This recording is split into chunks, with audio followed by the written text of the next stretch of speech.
Welcome to Flat Earth Debate Uncut and After Show.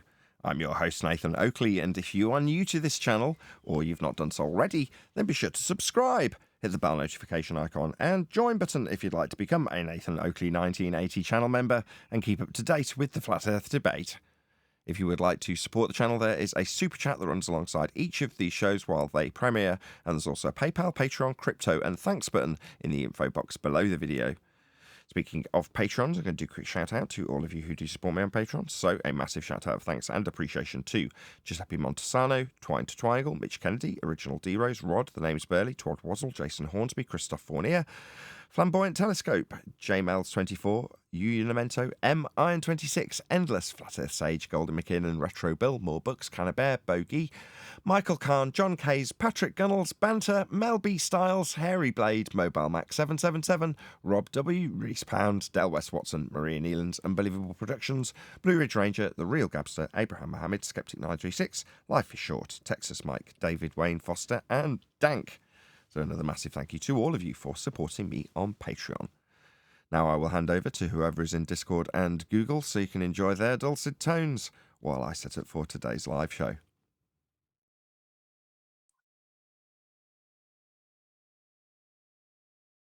So, you know, something shocking, guys.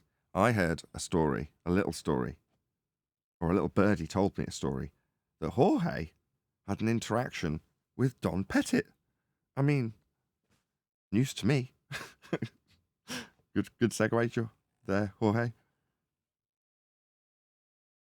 Yes, indeed. I mean, we didn't have a back and forth, if you know what I mean. I came to this channel, a Discord channel, a new server. For some reason, I'm part of the server. I think it's a server that changed hands. It doesn't matter. What it matters is I was in this channel, and on the first day, I realized Don Pettit was there, but it never spoke. It was actually server deafened. But I made a comment about, and we continued with the conversation. We were talking about celestial navigation in general, and so on. On the second time I went to the channel, wasn't definitely was just, and I came to the channel, hello to everyone, and I put myself on, and they started talking. They were talking about conspiracies, you know. People that came in, he opened his mic, he started to talk with the guys on the server. And I was amazed when I recognized his voice. And I said, I let him talk for quite a few minutes before I opened my mic. So in the end, I've opened my mic and I said, well, there is in fact lots of conspiracies out there, but some things people can confront for themselves. They're not conspiracies. Things like, just to take one of the names out of the hat, how can you have gas pressure without a container? And they started to dance around the subject. I said, well, there is only one answer, isn't it? You cannot have gas pressure without a container. Without a container, there can be no pressure. Conspiracy cats. I even quoted him. So, and the White Knights started to interject. And Don Pettit left the room. He never opened his mic once again. But I'll promise to be back. I was going to say, how convenient. I'm telling you, they've heard this argument. It's not somewhere in the dark. It's out in the open. That's correct. Oh, you flat earthers, you flat earthers. It's not you flat earthers. It's a simple question on the table. There's only one correct answer. Without a container, there can be no pressure for gases, that is. That's a fact.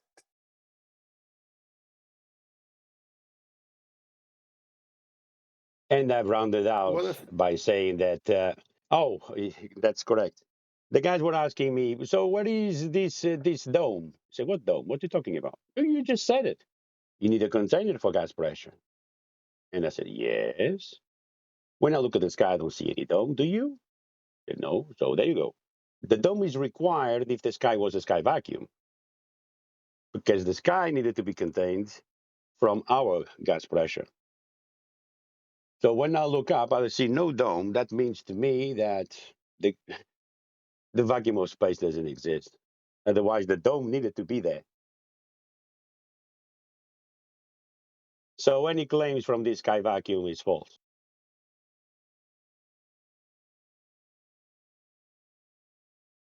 But he basically said, "Show us the dome." Ross supplied that. Yeah, they were, like you just pointed out, they are aware about of these questions. Show us the dome. That was the answer, the rebuttal. They show it to us all the time. It's called a celestial sphere.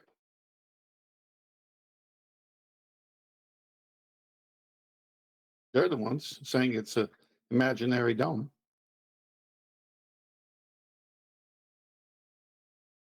If it's imaginary, why do you keep showing it to us? Yeah, it's the place where the sky the gas particles rebel and come back. They That's burned their bras. That's Tycho Brahe argument. I like it.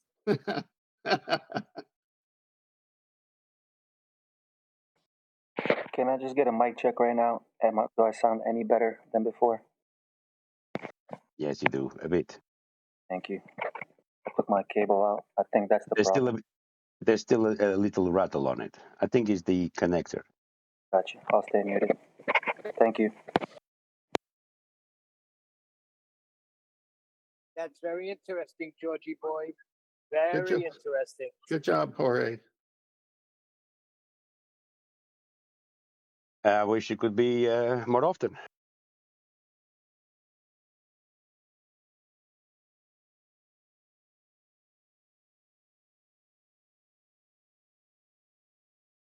The server is called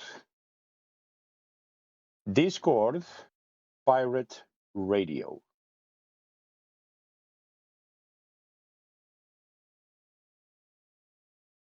And let me see. The ultimate academic discourse, discussion, and debate platform. We provide an engaging and impartial platform. I love it. So running away is engaging. Yep. Okay, so I'm gonna You put the link in Discord main chat. say again. Would George mind putting the link to that server in main chat and Discord for us? Thank you. Yeah, no Right. worries. I'll do that. Yeah. While he's doing that, I'll just read this out again. Second time today as the computer's crashed. If it does crash again, number one, I'm on my last nerve, so I'm probably not going to have a live show today. But what I will do is hopefully get through the end of this reading out who Don Pettit is again. And then it's at least publishable as a standalone video at the very least. So there we go. So in case you're unaware, I'll just read out the Wikipedia entry for Don Pettit. So, Donald Roy Pettit, born April 20, 1955, is an American astronaut and chemical engineer best known for his unique orbital astrophotography and intuitive in-space inventions such as the microgravity coffee cup, the first ever patent filed from space. He is a veteran of 2 long-duration stays aboard the International Space Station. 1 as Space Shuttle mission and 6-week expedition to find meteors in Antarctica. As of 2023, age 68, he is NASA's oldest active astronaut.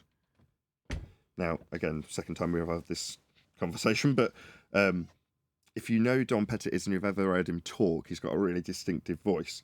So when we first, I might as well just give up the facade that we're having this conversation for the first time. We're not.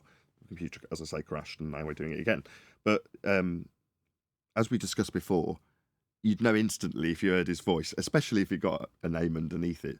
And it's not necessarily that type of voice that you can take off. It's got a squeak to it.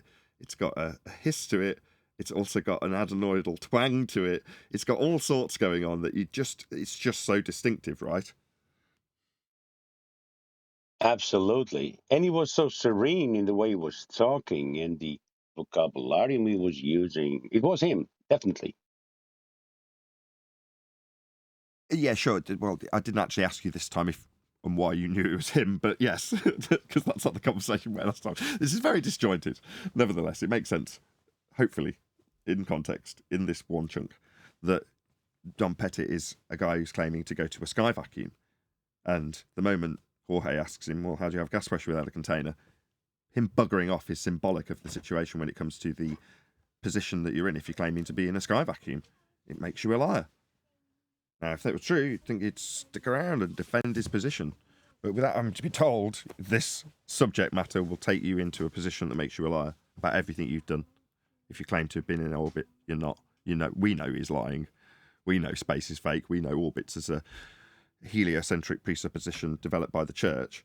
All of the stuff that he's appealing to having done isn't true.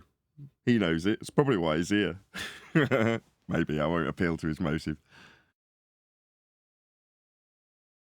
Well, he did all he could do is leave. Because it can't be defended.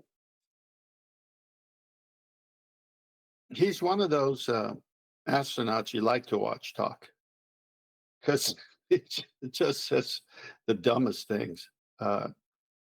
Obviously, he was the one talking about the technology. It was too hard to replicate, to go back to the moon, which was a joke. And then he was the one with the other one sitting down talking about stars, if you could see them or not. And it was like, why you guys contradict yourself so much?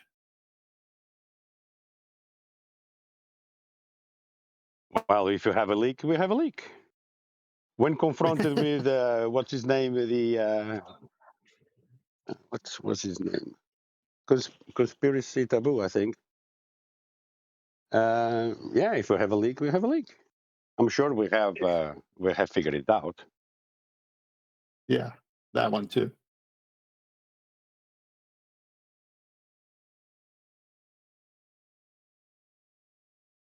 He's the guy who said that we lost the technology to go to the moon, Wakey. isn't he? Yeah, That's him, he's yeah. that guy. It's a painful process to get it That's back. him. Right. Bunch of malarkey.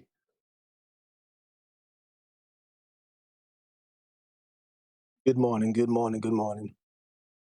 Good morning. Morning. Hey, Rose. Hey, I'm still thinking about adenoidal twang. Could you explain that, Nathan? I know you got adenoids, but what's an adenoidal twang? Could you emulate it? I can't do a Is Don it a Pettit. nasal? I can't Is do it a it. nasal speaker? It's what no. There's certain characteristics to his vocal cords and his throat that I can't replicate. You'd have to play a recording of him for someone to. It's just a very distinctive voice. Oh, okay.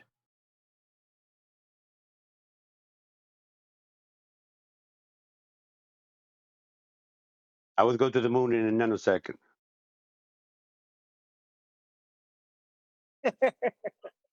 So you're saying, Roy, that when he had the icon Don Pettit, and when he opened his mic to speak, he didn't sound like me. He sounded like Don Pettit. Right. I mean, obviously, there's a possibility that someone's just, even if it was a troll pretending to be him, it doesn't make any difference. You know, we're having the discussion. We're talking about Don Pettit. We're talking about all of his great little sound bites that made no sense. And now he's turning up in Discord. I mean, maybe I should be surprised. Maybe they've sent the big guns. They need to do something, so we need to send the big guns. The guys who said they've been to space. Maybe someone from the lower levels has said that something needs to be done. Oh, fuck, has the computer crashed already? Really? Don't know. It's doing the whirly whirl. No, it hasn't. Okay. That language normally doesn't make it. Normally it has crashed when I start swearing at it. I don't know. I turn the power down again, and therefore I assume that I've got to do the thing that I figured out in the last couple of weeks, which is if you're turning the power down, you do have to give it more voltage. Well, yeah. Over the last week, it's been absolutely blisteringly hot here in the UK, like really hot. uncharacteristically hot. Anyway, not that hot, but hot. And that meant that I could test the limits of the PC and find where it really truly overheats on a really hot day. And I did, and found that it was receiving too much power, so I've turned that down, and then straight away on Monday morning. What? It's not actually Monday morning, it's Tuesday today, not that I normally mention the day for longevity of the video. But yeah, first attempt to do a live show of the week, and here we are. Crashed once, probably going to crash again. But like I say, at the least this video will go out, because it's now 16 minutes worth of recording, and there's a story about Don Pettit in there.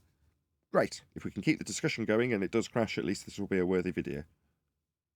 Nathan, I was going to say, if he would have stood around giving answers, then I would kind of like doubt that it was the real Don Pettit.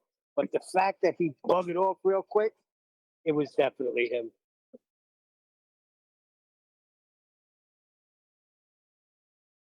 It doesn't matter whether it was or I wasn't. genuinely think it was him, you know, because the other people in the chat room, they would know him better, obviously, because he was interacting with them, and he never interacted with me, you know, because after I started speaking, I interacted with the other two guys in the chat, the mods on the server, and eventually disappeared from the room. He will be back. But I think we got to be careful, man, because right now there's AI that can imitate voices, and if they have a lot of data of certain voice, I don't know how Yeah, this but then he new would have stood program. around and defended it, though. Yeah, but then he would have stood around and AI would have defended it. Like I said, it doesn't matter if it was or wasn't. We're going to discuss what is provable, what's not provable on this show. It's a good run-in, though, that George is sharing with all of us.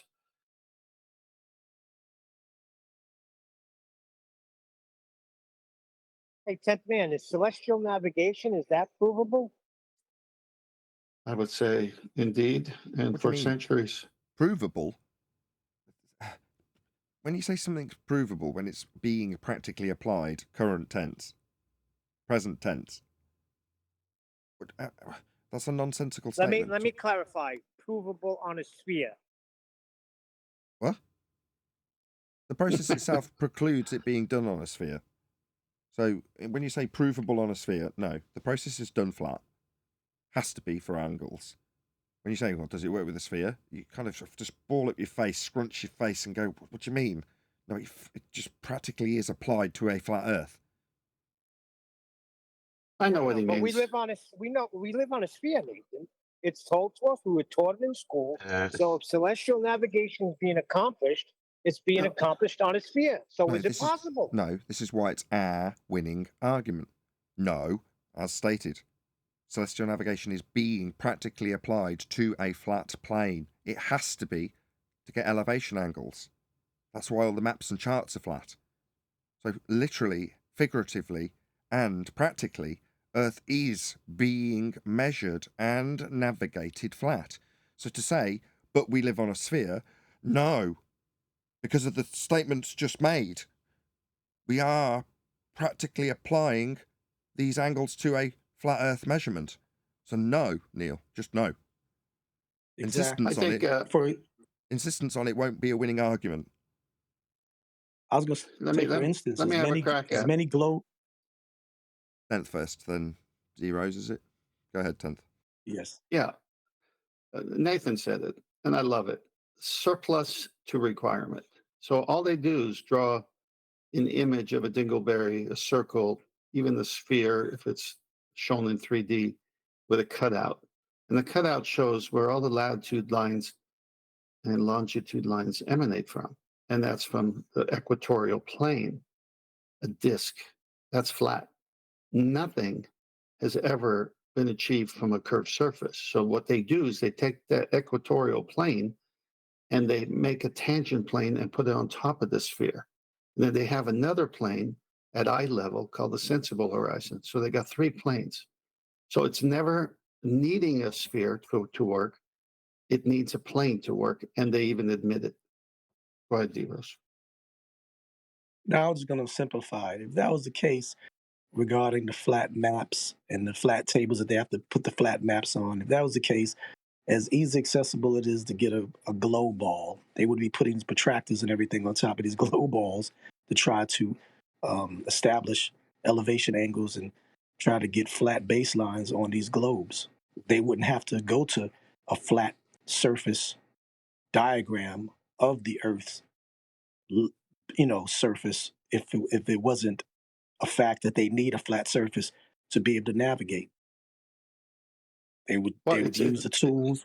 They would use the tools that would relate to their so-called belief model. They would, just grab a ball of globe and just put the same instruments that you use on the flat paper. I mean, come on.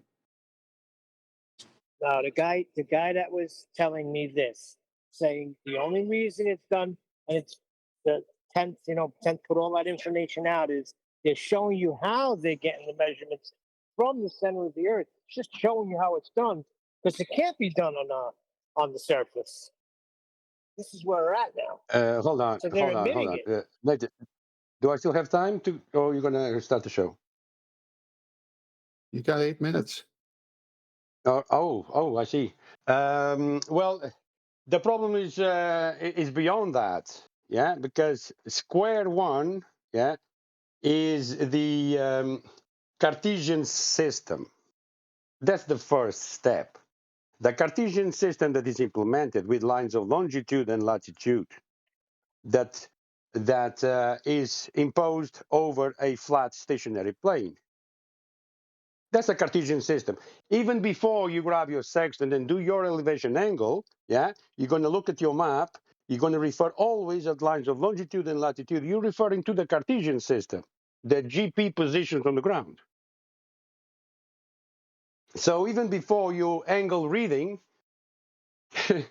you're already using a flat plane. It was the 500 year of the Carta Marina. It's still used today with reference to elevation angles, to polaris, and so on and so on. They still use it the old-fashioned way. No one uses the modern day maps because they don't work.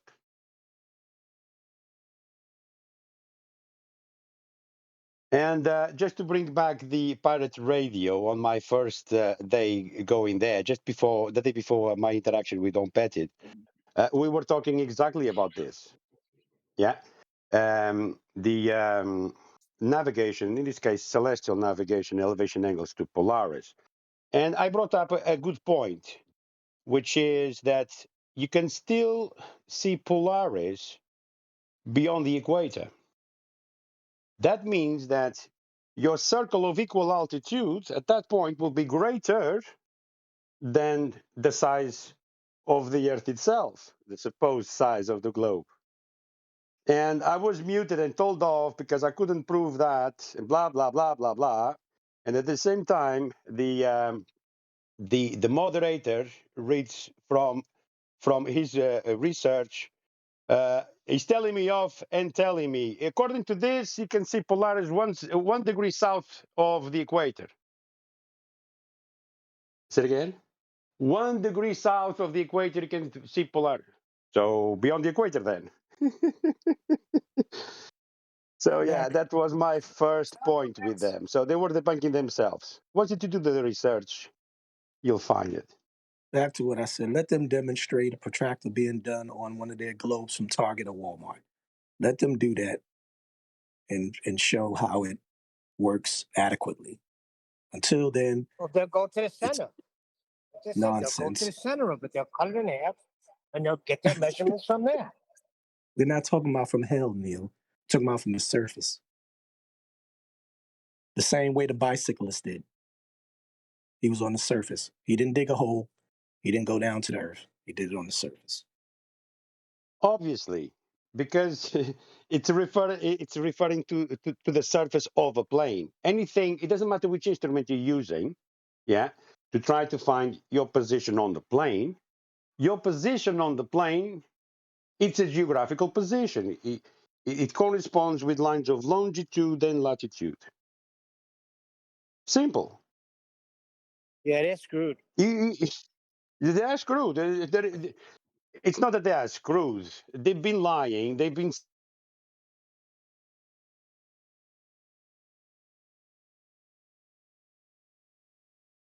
Uh-oh. No, that was just George.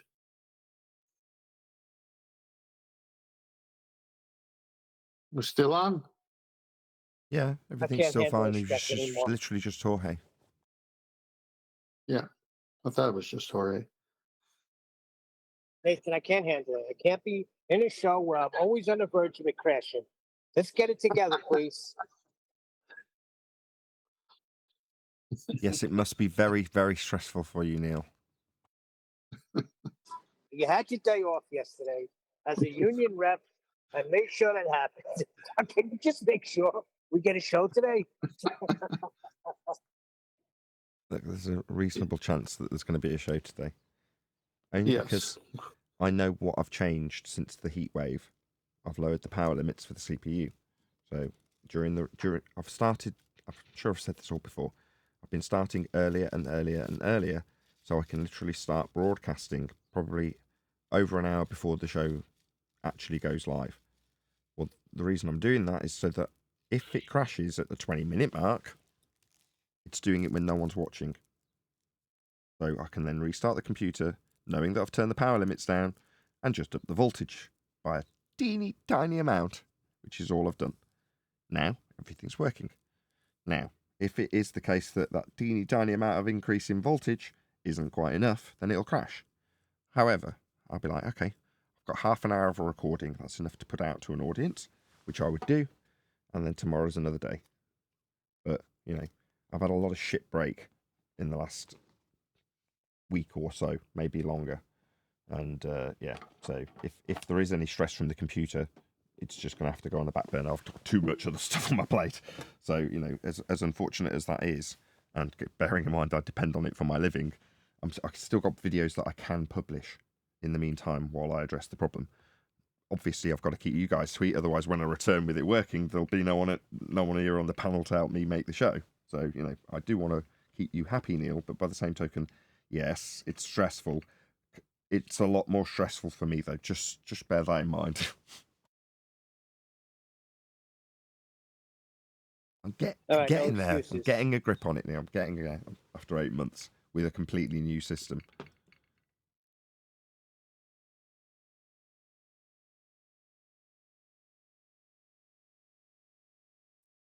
It's working fine now, which means we'll get at least 3 minutes of a live show, I would say, Neil. I have total faith in you, Nathan. You're roboting, Neil, just to add to the stress.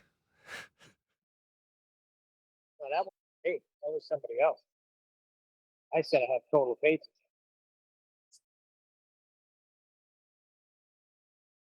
Now, we are joined by Neil, 10th Man, and a whole bunch of people in Discord, so welcome one and all.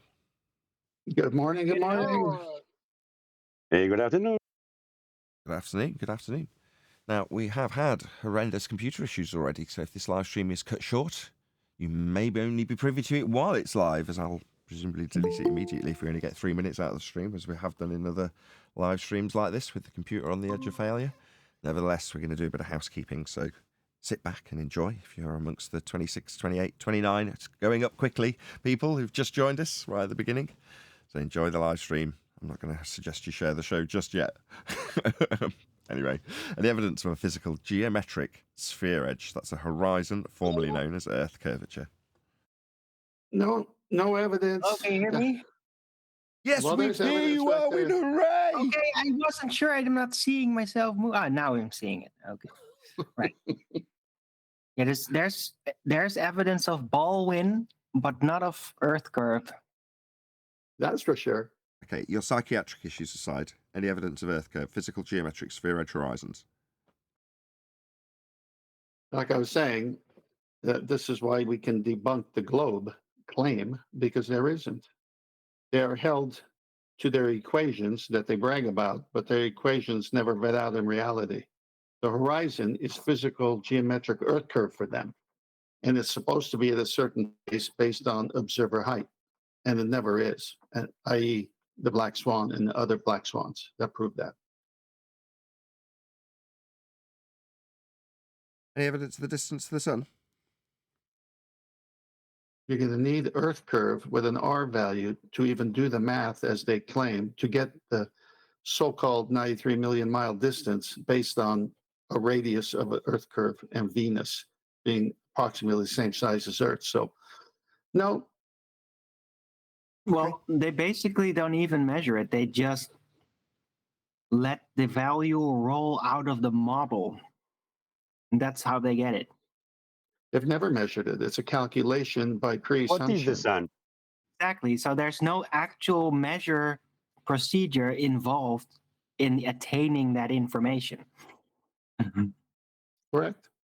Okay, following on from the pre-show, Jorge had a bit of an interaction with Don Pettit. So you can hear all about how that transpired in the pre-show if you want to check it out. But in line with that discussion, any evidence that you can have gas pressure, like we're all breathing, without the necessary antecedent of a container to press upon? Nathan, are you trying to ruin my move? That was my move. I was going to say, according to Don Pettit, you run away when asked that question. But I guess you're privy to me now. Yeah, Jorge put that exact question to Don Pettit. This is his avatar.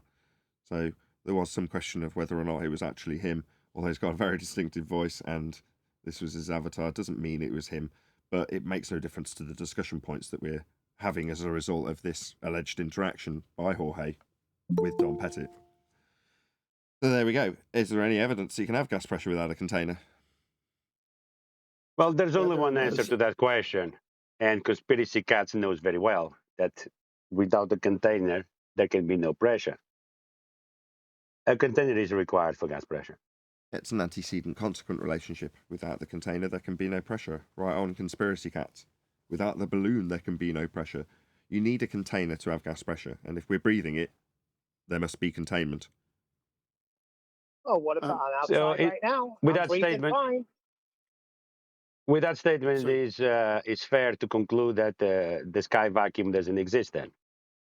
There is no sky vacuum. It's a second law of thermodynamics violation. If the sky was a vacuum, then the gas we breathe at high pressure would fill that availability of volume, or, to put it another way, that availability of space. Space for gas to fill.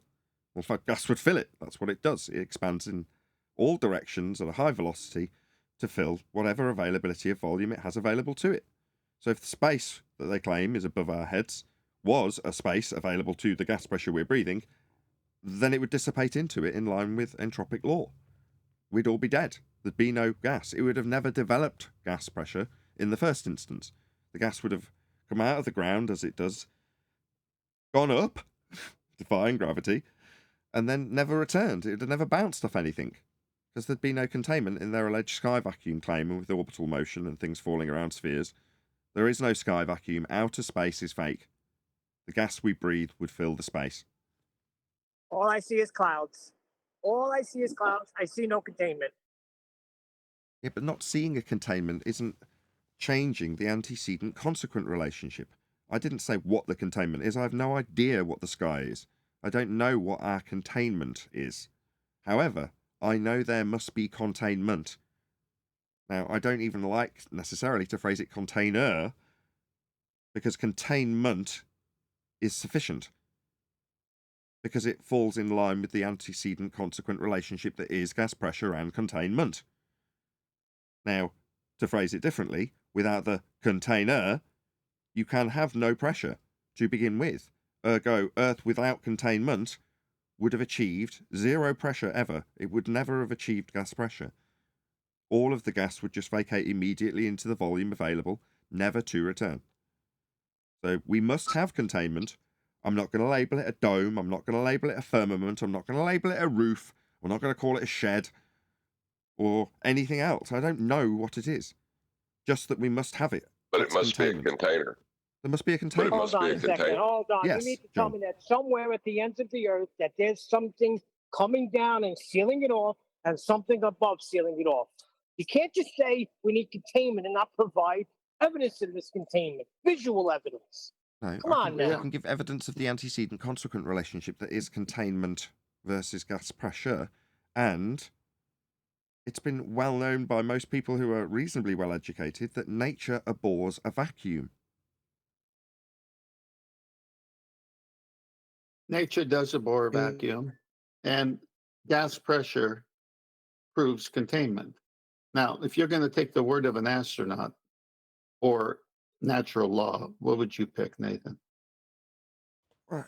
Natural law is just describing things that I am already experiencing in language that is dumbed down to the point where most can understand the description of what they are experiencing anyway. So when you say what would I take natural law, it's not like it's a choice, it's a description of things I'm experiencing in my natural world always. Nice descriptions, but it's like, will you take the descriptions of things that occur always? Well, now I'm going to lean on the side of the things that occur always, like gas needing to press on something to be at pressure. That's obvious, isn't it? Isn't it obvious just from the bloody language? So no answers. You're going to give me no answers to what's keeping the gas pressure He in. gave you an answer. You're just not happy with the answer. The answer is containment. I don't know what the containment is, Neil. The fact that it was prior for as a sky vacuum is inconsequential to my plight here because I haven't got one. What's that you need to know?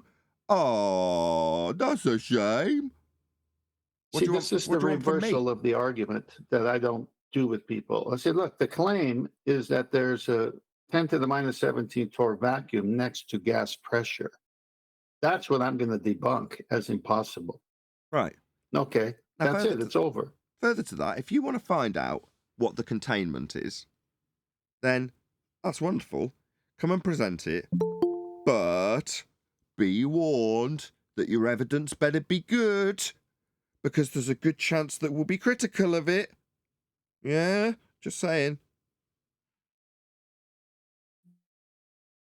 Applies like, well, if there's a containment, or they're gonna call it a dome or firmament, then how come it rains? So let's reiterate that rain doesn't fall from above the clouds, above the altitude of the clouds, because I'm still seeing that on the YouTube comments. And they try Sorry, hold to on one sec, D-Rose. Can you drop and debunk rejoin? Because you're roboting quite containment. badly.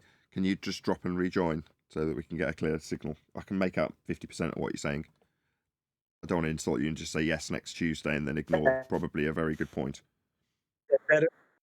No. Check 1 2. 1 2. Yes, it Is that actually is. better? Still bad. No, it's all right. It's not bad. But with 58 people watching, and I'm actually going to say all things are nominal. Computer's working. So please share the show. Dare I say it? Anyway, go ahead, D-Rose. No, I just want to reiterate the point that if you do start talking about what it is, Drop and rejoin. You haven't gonna dropped get and these rejoined. attempts. Just he didn't do it. I wasn't paying attention. Drop and rejoin. That is to say, leave the server, refresh that page, then join the server again. It's dropped. Thank God. Hopefully we'll actually hear that for a third time, or we will just hear nothing but that garbled nonsense for the next 10 minutes. Well, I think the answer is on the definition of gas pressure, isn't it? Gas pressure is the force of the gas particles colliding with the walls of its container. That sounds very much like the Hello? NASA Is that better? definition. Am I wrong? That sounds like NASA's definition. Yeah, Yeah, that's correct. you're back. You're back, dear Rose. You sound good. Go. Okay, I just wanted to reiterate. Yeah, Neil, you don't want to get into the details of what it is. Just know that the antecedent is a container. Don't worry about what it is, because if you do that, then you're going to get in an argument about, well, if there's a container, a dome, or firmament, how come it rains? Then you have to explain to them that it doesn't rain above the cloud's altitude. And then you have to start breaking down what's above the cloud's altitude and what it is the container. Just let them know, like you said, entropy. Second law of thermodynamics does not allow gas pressure without a container. So because I'm going through that with this. It's raining, so where does the rain come from if there's a container? Because people are that stupid, and they'll drag you down that Yeah, but stupid. Hold on one second, guys. Hold on. You needed to know by Hold now. on 1 second, Jorge. that- I appreciate your sentiment, D-Rose, but yeah, there's a fine line to be adhered to here, and you've exposed it, unfortunately, with your last statement. Right. On the one hand, if there's a fundamentalist in front of us, and that fundy is saying he's here to learn, but really wants to pull apart our arguments or just talk through them and be critical of them before they've really been concluded or presented fully. You know, those types of people, yeah, you're not going to want to get into telling those types of people, contextualized as I've just done, about what you believe the sky is at all. Now, further to that, not trying to find out, I think I can't remember exactly how you phrased it, but it was words to the effect of, don't try going to look and find out what the sky is. That is so dangerously close to saying, let's not investigate what the nature of our reality is. And that's where the line gets crossed for me, because at the point that, the guy in front of me on Ballbusters, for instance, I'm Stone Guy, he doesn't want to learn. He's not here to have fun and for the sake of conjecture, as we sometimes do, just for the fun of it. We'll talk about something that has a bit of conjecture in it, and we have fun doing it. It's all disclaimed if it's recorded or live, but ultimately that's something you do with friends, because we know that we're pretty super serious when it comes to the nature of reality, and to toy with that, we have to have a bit of mutual respect in order to do it. You don't do it with an enemy, because they just take liberties. However, I don't want to discourage people from finding out what the hell things are. I would love to know what our containment is. And as I said to Neil tongue-in-cheek earlier, go forth and find out. But be aware that if you present it to us and it's not backed very well with evidence, we'll be hyper skeptical and very critical of the evidence that you do present, which might not, please you, might upset you. If you've got a counter space containment with incoherent dielectric accelerative force pulling all gases down, therefore containment, sort of claim to present here, then obviously that's not going to fly. We'll rip it to shreds. But if someone actually found out what the container was, and they're like, no, here's a bit of it in a jar, you put it in a petri dish and go and have a look at it for yourself. And they, give really high standards of documenting that being the case. I'm taking it to the absurd, by the way. But if that was the case, who am I to say no? Who am I to discourage? I'm sorry. No, I may have misspoken. I didn't mean to discourage someone from seeking to find out what it is. I'm saying going back and forth with speculative, assumptions of what it is. Dome, firmament, made out of glass, made out of this, made out of that. And just stick to the point of it's a containment. How far it is, how high it is, what it is, not too sure. Not saying don't go and find that out. I'm just saying going back and forth with a normie or a numpty or fundamentalist who wants to debate and say, well, that's the case. How come it rains? Explain that. Because then they'll drag you down the stupid hole of basic science of what we were taught in middle school about where it rains, where the rain comes from, and such and such. That's what I'm saying. I'm sorry. Because it rains in an Ethereum. Good morning, guys. Good morning, Jocko. Yeah, the issue is they haven't accepted the debunking of their globe in the first instance. Exactly. The Black Swan. Exactly. It's fun to have a bit of speculation amongst friends, but if the person is simply trying to get to that speculation to pull apart your speculation about an aspect of something they don't want to relinquish and they've failed to concede, in other words, they aren't admitting, I understand, we can't have a sky vacuum, but what do you think it might be? If they said it like that, we would all go, okay, so we're all clear. It's not a sky vacuum. Space is fake then. Okay, well, we don't really know would be the first answer if we were honest and we didn't know them very well. But 6 months down the line, might we be japing about what we think it could be? Might we hear some of Arwin's crazy notions? I'm only joking, Arwin. I'm just saying, that's the kind of thing you do with friends. But with an enemy, or not an enemy, an opponent in debate, once you've got the concession, that's useful. For me as a videographer, that's useful. I can take that and do things with it. Then you might think, well, your reward for offering me this concession is our ability to speculate with you.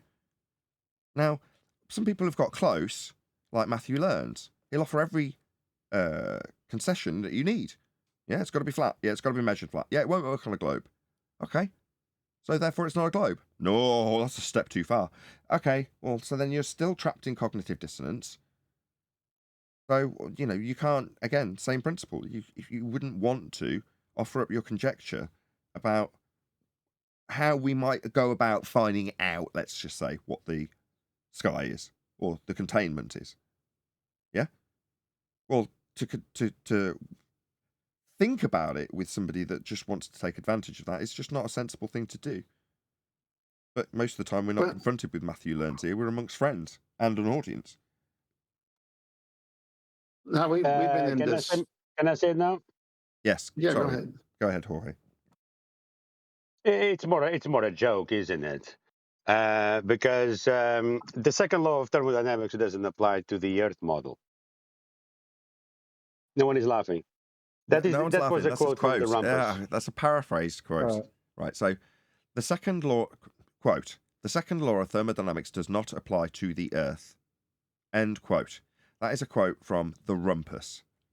Now, what Jorge just said was, quote, the second law of thermodynamics does not apply to the Earth model. End quote. Right? So he's added on a word to Rumpus's quote. Why? Well, because when Rumpus talks about Earth curve and debates about it with us at the Isle of Man, he can, if he chooses to, at a later date, basically decry all acceptance of a physical geometry being able to be measured or seen, if required, because it's just a model. Now, he doesn't say that because he's obviously equating that model to the Earth itself. That's his job, in quotes. Well, when he's doing that, he's not going to distinguish between what is and isn't the reified Earth model versus the actual vision in a photo. And that's where the juxtaposition comes in and ends the debate. Look, we're looking at a horizon from left to right on our screen as opposed to a single point in Muppet Vision orthographic representation of Earth curve maths. They're different. And even if you try and compare the two, at some point, you haven't got a geometric horizon that's Earth curve blocking boats and buildings because it's refracted, therefore making or rendering moot all of the discussions at the Isle of Man. Well, the Rumpus, in that particular instance, can say what he likes about how the Earth curve does not apply in the model or does apply in the model. And in this instance, with Jorge's quote, taken slightly out of context, was that the second law of thermodynamics, that's entropy law, gas filling space, doesn't apply to the Earth. Now, we can add on to that would be his Earth in his model, that he thinks is a sphere in a vacuum, which violates natural law, ergo, the second law doesn't apply to that model, because it's just a model and the second law isn't applicable. You don't have to have it applicable, it's a model. You don't have the description of things that apply to your natural world put into a model, because you're not living in a model. That's a reification fallacy. That's what the sphere Earth and fundamentalist belief therein actually is, a reification fallacy. To make that which is an idea, a concept, concrete. Well, it's not. We're not living on a sphere. It seems like in the back and forth over the years, everyone's own personal life story. You know when it's a good time to enter a discussion with someone on any topic, and you know when it's a good time not to enter a discussion on any topic. Yet your time, my time, is the most important thing I have. And who I share it with better be, judged by me wisely, because you just get into these back and forths because the people you're talking to sometimes have different set of rules than yours. So it's always good to ask for the question. Is it important to you that I validate my research? Will you listen? If they say, no, I'm not talking to them, I don't care. It doesn't matter to me. It's like you put all the time into learning things and you're become a subject matter expert or close to being one. And then a friend's friend or someone on Discord wants to challenge you who hasn't put even 2 minutes in it. And so you got to find out, what's this guy going to do? Is he got a listening ear, or does he just want to mock because he's going to parrot what the establishment has told him to do, or what he's seen others do? So it's like, no, I'm not going to share my time with you unless you ask me to validate what I've researched, which means your lips are shut, your ears are open. Well, the answer to that question is yes, although it was buried in the middle and probably rhetorical.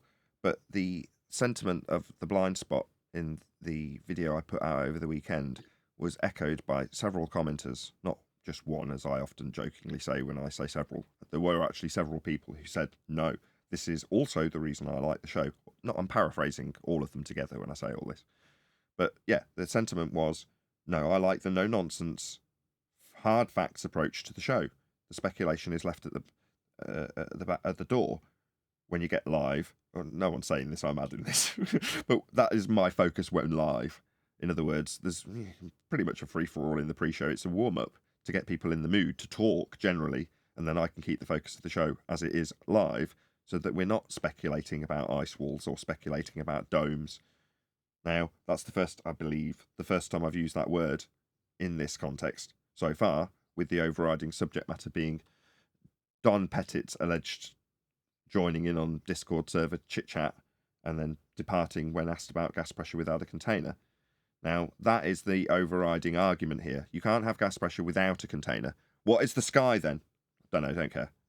Well, you're saying it's got to have containment. What? Actually, no, I'm not saying it's got containment. There's a positive claim that it's a vacuum. That's not my claim. But I can undo that positive claim by saying that you would require containment for the gas pressure we're breathing to rebut the assertion that we have a sky vacuum. That doesn't put me in the position to make a positive claim and have to defend what I think the sky is, or even assert that we must have containment. Because in rebuttal to a claim that the sky is something, that's a sky vacuum, otherwise known as outer space, in case you're not familiar with the show format, outer space, the sky vacuum, is a positive claim I'm not making. I can refute it. We need containment for the gas pressure. So we must have containment is a conclusion that I used to very cleverly lead debate victims, let's call them, to make them say it. Well, by saying what you have led me to, they would then repeat, we must have a container then. What is it? You tell me you just told me that we must have a container, sir, would be my reply smugly, as I force them into the position of logical consistency where they would have to tell me that means we must have a container. Oh yeah, is that right? Is that what you are telling me, victim? Well, you tell me what the container is, I would ask, given that it's now their positive assertion that there must be a container. I don't have to make the claim, is the point. I can lure people into making it for me by way of logical inference, right? Now, in rebuttal to a claim that the sky is a vacuum overcome by the antecedent consequent relationship of gas pressure and containment, I have not made a positive claim about what the sky is. And you, the person hearing that, will be forced, not physically, mentally, forced by way of logical consistency into the position where we must have containment. Typically, I don't say it in debate. I like to get my opponent to say it, because that's the only conclusion. I just don't have to make it, or use it as a positive claim, or defend it after making a claim I haven't made yet, especially when my opponent does it for me. I'm done. So no answers. That's clever. You're going to tell them we don't have this, so therefore we have this, but you're not going to provide any physical, listen to my words, Nathan, physical evidence of containment. I can provide all the physical evidence required to back my assertion of the antecedent consequent relationship that is gas pressure and containment. I can provide that to debunk the claim that the sky is a vacuum. The positive assertion that would be being debated and requiring evidence for my position in rebuttal to the claim the sky is a vacuum. What's that? Well, you're saying it is something at the end of that process? No, I'm not. My opponent would make that conclusion upon having the demonstration in rebuttal to their claim the sky is a vacuum that you must have containment for gas pressure, which we are breathing. I would force them to concede that point only. We are definitely breathing gas pressure, aren't we? Okay, so that's a given. Not making any claims about why we've got it. I'm saying we are breathing it. Well, we wouldn't be if the sky was a vacuum. End of argument. Did I make a claim about a dome? Did I make a claim about a container? No, I didn't need to. But my opponent might after that, because it's left them with a bias towards logical consistency over there. Sky vacuum, space, which is fake. That's all I need, them to concede. That's what Neil's doing right now, is saying, well, there's no evidence of the container. He's made that logical inference. And now You're he's wanting breathing to that. describe it. What just here, look, to be Neil's advocate, what I want to say is the one thing we can say for sure, that the containment has to be solid, right? Could it be a liquid? Way No. to miss the point entirely. It's definitely not gas. Way to miss the point. Yes, as friends, D-Rose, yes, as friends, we may discuss this over coffee, perhaps in the after show or pre-show. However, no. My point is very clear. You don't need to make a positive claim about what the sky is, ever. So to say, well, we must say that it's got some solidity to it. No, we must not. Can we draw these logical inferences? We could, but I'd be jumping down your throat for the same reasons when I'm trying to discipline the audience into the understanding that you may choose to discuss these things about what the dome might have to be amongst friends. Just know that the argument doesn't require you to do it as a flat earther, unless you're making a positive claim. And if you are, and I've said this to Neil 3 times now, you better make it good, because we're going to be skeptical. Because we've already been duped with sky vacuums, haven't we? Right, You don't Nathan. need That a was my point replacement. earlier. They got misconstrued. That's what my point was earlier. I wasn't saying by cease trying to find out, or I'm talking about don't even use it, even with a normie. Don't get into that. We're all speculating. We don't know, but it's definitely due to entropy and the laws of thermodynamics. There has to be a containment. That's the point I was saying earlier. Yeah, Period. and that's the point that we End started of off with story. and discussed in the pre-show when we were discussing Jorge's interaction with Don Pettit. Exactly that. At the point that the guy who's claiming he's flown around in the sky vacuum, sorry, am I claiming to have gone to the sky? I don't know what it is beyond commercial flights. I have no idea. And that doesn't, even doing those doesn't mean I know what the bloody sky is. Far from it. No. This man, on the other hand, says he's orbited in a sky vacuum. Okay. Positive claim then. Much? Yeah, there he is in his bloody spacesuit. How'd you have gas pressure that I'm breathing here and you are breathing now to talk to me without a container? If you've been to a sky vacuum. It's that simple. Now, he didn't give you, Jorge that is, an answer. Because he can't. Right? But it makes what he says a lie. His claim wrong. His religion falsified. What's that got to do with me? Oh, but you're a flat earther debunking it. Oh my, I must immediately provide you alternatives. No. Far from it. Nathan, Hold on. But then, Can we go? Wait, I'm sorry. Did Don Pettit came into what, Discord Yes. with flat earthers? Yes. Don Pettit. Yeah, so Jorge went through Wow. that twice already because the computer crashed, and then I said, you might have to tell us all that again. So he did in the pre-show to this live show, and then we briefly touched on it at the beginning. But yeah, Jorge had an interaction with him. You can go ahead, Jorge. I'm not going to steal your thunder here by summarising it, if you may, if you will. Yeah, of course. No problem. No problem whatsoever. We were talking about conspiracies. They were talking about conspiracies. I was there. I was listening to whatever they were talking about, the different conspiracies. They didn't touch on anything in particular, but they were saying that people fall into these conspiracies, blah, blah, blah. So I said hello, and then I said I agree with some conspiracies that we cannot prove, but there are some things that we can prove for ourselves, and anyone can verify those things.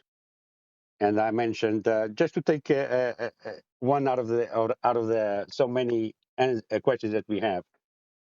How can you have gas pressure without a container? I asked.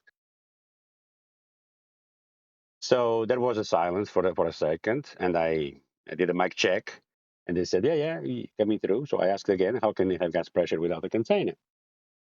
The rebuttal was, "Where is the dome?" I said, "Excuse me? Yeah, what is the dome?" I said, "Well, what do you mean?" Wow. Yeah. When I look at the sky, I see no dome. Therefore, the sky is not a vacuum. If the sky was a vacuum, yeah, you needed to have a dome to separate the gas pressure from the outer space. But obviously, when we look at the sky, we don't see any dome. Therefore, conclusion is the sky vacuum doesn't exist. Any claims from that area are false. So who asked you where's the dome? The moderator on the server. So instead of the guy who was being in a position to defend his positive claim that he's orbited in a sky vacuum, that would be this character, right? Yeah? Correct? You were asked by a moderator to prove a claim that you hadn't even made, correct? Correct. exactly. Right.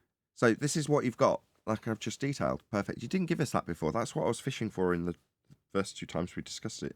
You said that the White Knights came along, and maybe that's why I switched off to what was said.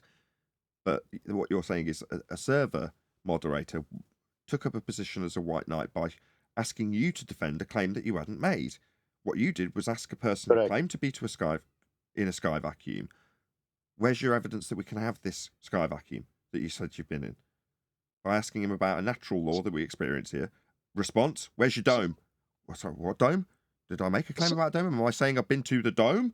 I'm not saying I'm performing maintenance on the dome. This man's saying he's performing maintenance on a spaceship in a sky vacuum. But yeah, I've got to prove excuse me, I'm about to swear. I've got to prove a dome? No. This man has to prove that he's been to a second law of thermodynamics violation because he's talking about it. Thank you, Jorge. There you go, chocolate. There's your summary. Wow. So Mr. Don Pettit himself, Mr. Smarter Every Day, had to get saved by some random Discord moderator. Somebody who's flown on the International Swimming Station at 17,500 miles per hour, supposedly, in a sky vacuum, but couldn't answer the question. That's adorable. Yeah. Nathan, if someone is accused of murder and the evidence shows up that he could have never committed the murder, so he's exonerated, that still doesn't take away a murdered body and that there's still a murderer out there at loose. Correct? Yeah. No, as a matter of fact, they come back to life, Tim. No. But just in case there's any newbies out there, I always phrase these things this way, just on the off chance that there is somebody, very unlikely. Please share the show. Show's working. 87 people watching. Be nice to get to 100 now that I'm fairly confident we'll have a full live show today. Okay, here's a picture of the alleged sphere Earth in a sky vacuum. Okay, we've got conspiracy cats with his little finger. Do you see where he's pointing? Right, he's pointing right at the edge. Okay, yeah. Let's just take it over here to the edge where we've got these white fluffy clouds. Okay, now all of this is high pressure gas. It's what we're all breathing. We're all familiar with the gas. Okay, this black bit is claimed to be 10 to the minus 17 torr vacuum. Now, what would happen if this wasn't total nonsense? And in respect to what this chap was asked about, that's the sky vacuum claim that he's supposed to be in. How is it the case that this high pressure gas isn't vacating into the area he's claimed to be in line with entropic law? High pressure gas expands into a vacuum. It's just that simple. If you're going to claim the sky is a vacuum, a response from a person that isn't him, that's a moderator, you know, we want to know about the place he's claimed to have been. That's the sky vacuum. So how can you have gas pressure without a container? Not where's your dome? No, where's your sky vacuum, Don? That's what we're asking. Because you, and you're not going to like this one bit, are a liar. You haven't been to a sky vacuum because there isn't one. You haven't orbited space on the space station because space isn't real. It's fake. And you, sir, are a liar. You're an astronaut. To claim to have been to a place that isn't real factually makes you a liar. And it's easier to call you a liar, having had one of my own panel members tell me that you were asked about how the area you claim to have been with your special space helmet that's specifically designed to give you the life of gas pressure contained within that suit, why you wouldn't answer a question about a sky vacuum with gas below you in the space station not dispersing into it. We would expect answers. You didn't give them. A moderator asked about a dome that wasn't claimed. So calling you a liar becomes all the much easier for me. You are a liar. Now, regardless, if someone came along and said, actually, this dude here with his thumbnail, that's just somebody who's robbed a picture of him and goes around pretending to be him. Doesn't make any difference. I couldn't care less. Don't care. All right, it was a troll. Oh, well, Don, you better get in touch with that troll because it's caused you a lot of grief because we're now questioning you and your sincerity when it comes to the sky vacuum that you claimed to be in when you said you were orbiting Earth in the space station, a light that we see in the sky. Now, that light that you said you were on would be a complete fake, fraud, lie, making you a liar. Just want to get that summary in before we get the ball rolling with everyone else. Go ahead, whoever it was that wanted to go. Well, I was going to say the moderator come to that conclusion too, because he was wanting to know about the container we would need, assuming that it's a dome, and already accepting that Don Pettit's a liar to ask that question to begin with. Correct. Without sounding arrogant, my next question to that person would have been, oh, so you concede we must have containment then? Because they're the one postulating it. Obviously, it's been put to Jorge as a straw man, non sequitur, that he hasn't claimed, and a burden of proof reversal fallacy to boot. But nevertheless, even with all that in tow, I'd have still put it back at the moderator. Oh, you, the one who just said the word dome, are asserting that we must have containment. So you concede that the place this man says he's been to is fake then, because we must have containment for the gas pressure we are asking him about. Yeah, but, you know, it's one of them. Well done, Jorge, for putting it to him at all, giving us the justification to have this discussion, even if it was a troll. Doesn't matter. Really doesn't. Correct. That's why I put it the question. Yeah.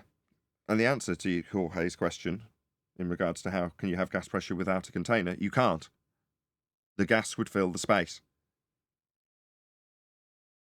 Exactly. I gave them the answer as well. Stony Because that is silence the from the only line. answer for gas pressure. One more time, Jorge. And then, John, go ahead. I did give them the answer. Because there's only one answer to that question of gas pressure. The container is required. Simple as that. There's only one answer. Indeed. Glad you delivered that to him personally. Go ahead, John. I was going to say, or stony silence from a liar, and then someone else jump into white knight. That could happen too. Quick, save him. It's too bad that well, there's the guy a third. Go ahead, Chocolate. I was just gonna say it's too bad the guy that he interviewed, or interviewed him on the Smarter Every Day, when he asked him, well, you know, what would happen if you had a leak? And Don's best response was, well, you'd have a leak. It's too bad that he didn't ask him, well, why is all the air not leaking away from the Earth? Being that you think if you're in this little tin can washing machine 250 miles above the Earth can have a leak, why is that not applied to the Earth? Unfortunately, you got to carefully phrase these things. You bring up a photo like this from Wiki, and go, man, this is quite old now. Oh, wow, handsome you were 20 years ago, Don. Yeah, I was, wasn't I? I can't do his adenoidal voice. Anyway, yeah, handsome fella. What's this orange getup? What's all this about? Oh, well, that's a spacesuit. Oh, wow, what's that for? Well, it's to maintain the high pressure gas I need to breathe when I'm out in a sky vacuum. Oh, that's very interesting. So why'd you need it? Well, because if I didn't have it, the gas would expand into the vacuum and I'd die. I see. So as you're looking down on Earth, you're saying that the high pressure gas you're breathing at the same pressure as Earth has would expand from your spacesuit into the area of volume known as space. I see. Why isn't Earth's gas pressure doing that? Whoops. Here we are. Exactly. Here's Earth at a high pressure. You looking down on it. Here's Don, this little mouse pointer. That's him floating around. Wow, I'm in the ISS in a model that the second law of thermodynamics doesn't apply to. Honestly, liar. Meanwhile, he's in an area 10 to the minus 17 torr vacuum, or whatever alleged value they ascribe to it closer to Earth. Meanwhile, high pressure gas not expanding into vacuum. What's Don got on?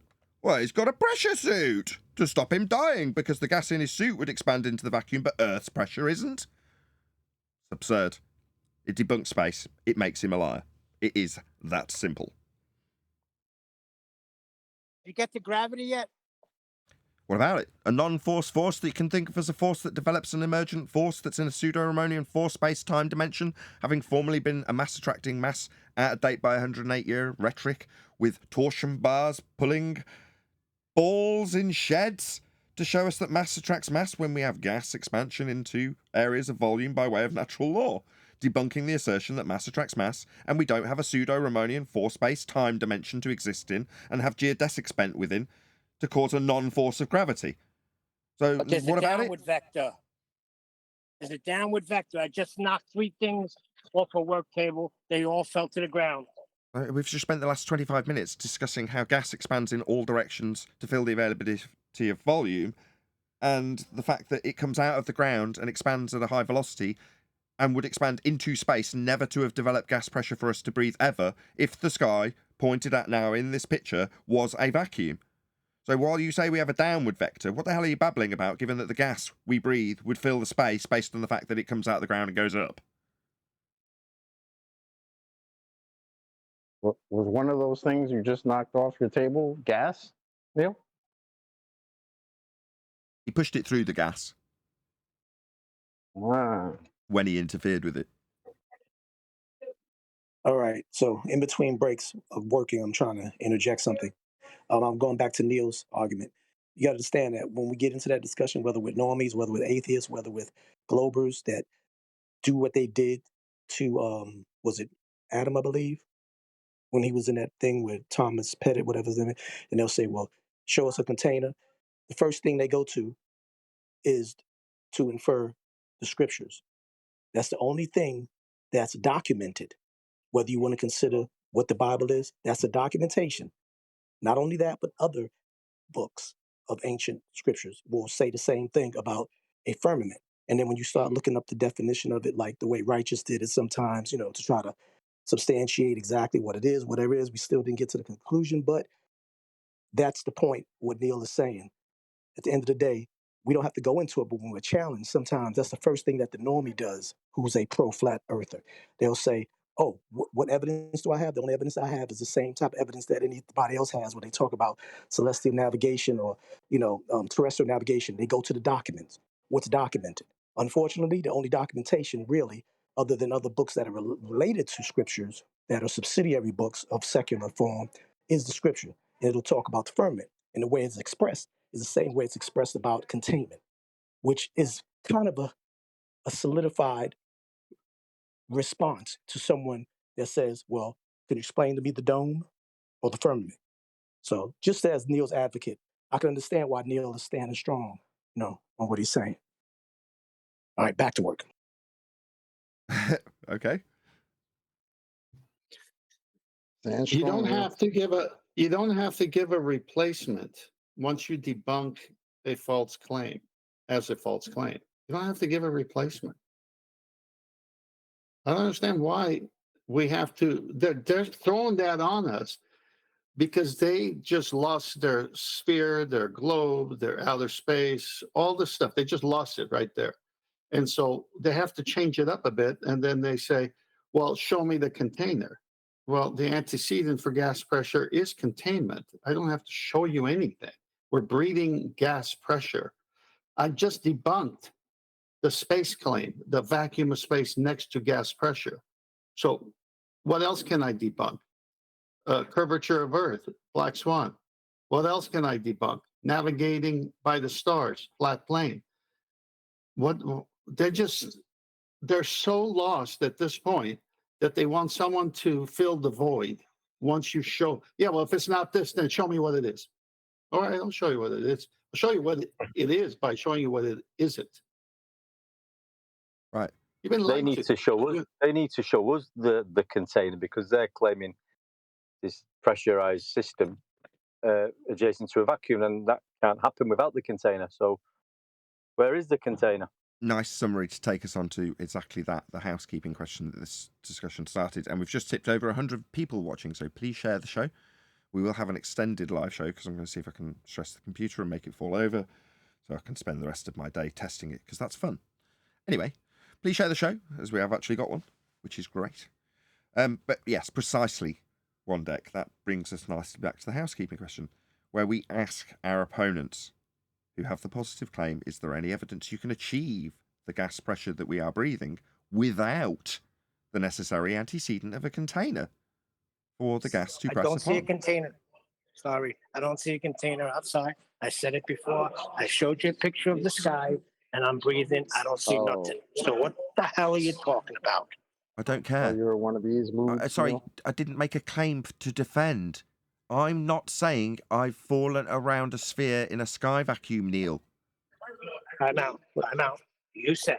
This is asked by the guy who has a name for the container. He said, without containment, there can be no pressure. Where's the containment? That means you're saying container. That means physical. I'll answer you. Let me answer. Oh, bloody hell. We heard the first 2 times. I don't know. However, why did you think you knew? Well, because people like Don told you it was a vacuum. Okay, so we're all clear. I'm not telling you what the sky is. I'm telling you that to have gas pressure, any gas pressure, Not the gas pressure this man says he's violated when he visited a vacuum, which nature abhors. Any gas pressure requires containment to achieve the pressure in the first instance. Now, knowing that, and not making any claims about the sky, I propose to this man that he is a liar because he claims he visits an area that violates natural law, where the gas at pressure would fill if it was true. Now, I don't know what's there to replace his story about what he says the sky is, and I don't care. I'm not making any claims about it, Neil, for the 5th time this show. He is. Well, It's Neil, his responsibility and his burden, not mine. Go on, John. Neil, every time Neil says, where's the container, say, well, every single example of gas pressure requires a container. So you understand that, right, Neil? We'll find out in a second after we shout out Godzilla37, who says, if unicorns aren't real, then how do you explain the unicorn horseshoes I get in my Lucky Charms? Ha! Flat Earth debunked. Thank you very much indeed for the super chat. Yeah, it is akin to saying, well, if you're claiming unicorns and I disprove your claim of unicorns, well, then why would you turn around to me and say, well, what are they then? Given that I've used unicorns to explain something that isn't actually true. So if I use unicorns to explain why all things go up, and then you debunk my claim that all things go up using unicorns, and then I say, well, what are they then? If not unicorns, what have you got? I mean, the container as well, if we say where it is, it must be at the most outer limit of the furthest gas particles, what they're pressing up on. That's where it is. That's where the container is. I love it. I love it. You're going to get an earful now, aren't you, on deck? Just like D-Rose did. Well, if this was the after show or pre-show, we might have just had a little happy discussion amongst friends about what it'd have to be. I don't care what it has to be. I know I'm breathing gas pressure. That's all I need to know. How does gas pressure behave? Well, it presses on the walls of its containment. So, without drawing the logical conclusion, because I didn't, my opponent has to draw one, doesn't he? Well, in the case of Jorge and Don, he has to draw the logical conclusion that he's fucked, because it makes every word he said about the place he has visited a lie. Excuse my language. But as long as you're asking what it is, if there's an it, we don't have a discussion anymore. Because in your model, or quote unquote model, there is no container. So if you're going to go to the extent of, well, if there is a container, what is it? Well, the fact that there's an it debunks your whole claim. So thanks. But I wasn't saying that's it. Well, I wasn't saying what is it. I was saying where is it? It has to be whatever it is at the furthest point. He's gonna get another earful, isn't he? Yeah, where is it? What is it? Hold on, let's see if he can tell himself off. Then he won't get an earful from me. Go ahead, One Deck. Yeah, we just know it needs containment. We don't have to go any further. Yeah, what it is, That's all where we it need is, to know. who cares? It's not your burden. Suddenly you're in a position to, oh, right. So, One Deck, how do you come to this conclusion of the distance of your container that we must have, that you must now prove because you've got a distance for it? You know, just, it's not your burden. I'm again, like I said to D-Rose, I don't want to stop people investigating this stuff. And if you find out and can prove it to me, then I'd be elated. I'd love to know. I'd disseminate it on your behalf. I'd sing your praises. I'd cite you. But we don't get that. But we don't have to. It's not our burden. You might be fascinated with what the sky is. Good for you. I mean, I am too. I've got to be honest. That's why I'm doing it with this particular example. First question I asked. So, all right, space is fake and... okay. Why is the sky blue? Nobody knows. I'm still asking that. It's 8 years later. So I'm obviously keen to know. So I don't nothing know physical if, to show me, right? Hold on a sec. I don't think you could attack One Deck on that because there has to be a point of vector change for pressure to form to begin with. So his question is valid, or his statement is valid. For you to have gas pressure, you need containment. So you need a point at which the vector of gas changes. Okay. But how does that strengthen or weaken their argument that there must be a set distance for the vector change upon pressing on the walls of a container, which must be there by way of their conclusion to my forcing them into a logical consistency that cannot be denied when it comes to the antecedent consequent relationship? How far it is just leads them to put you in a position to justify it when you don't need to. He's not wrong, and I'm going to agree with you, John. He's not. He hasn't. He got a smile, a semi-earful, a pretend that he might get an earful, just to make my point again. And you are right. He doesn't deserve an earful for that because he is justified. Likewise, the point that D. Rose made is equally justified. Has it got to be physical? D. Rose postulated, yes. Is he right? I dare anybody say no. So he's right. But he still got an earful, didn't he? Right? Why? Because the point I'm making is it's not our burden. Who cares? Ignoring mine, though, right? No, Neil, I addressed yours. When you asked, where's the container, I said every single example of gas pressure that exists No. requires a container. You're talking about something physical. You need to show me some physicality. Stop with the nonsense. I can show you any example of gas pressure requiring a container. Are you accept breathing that? physical Hold on, I'm air? going to just say I quite like this new Neil. Keep going, Neil. You're doing really well.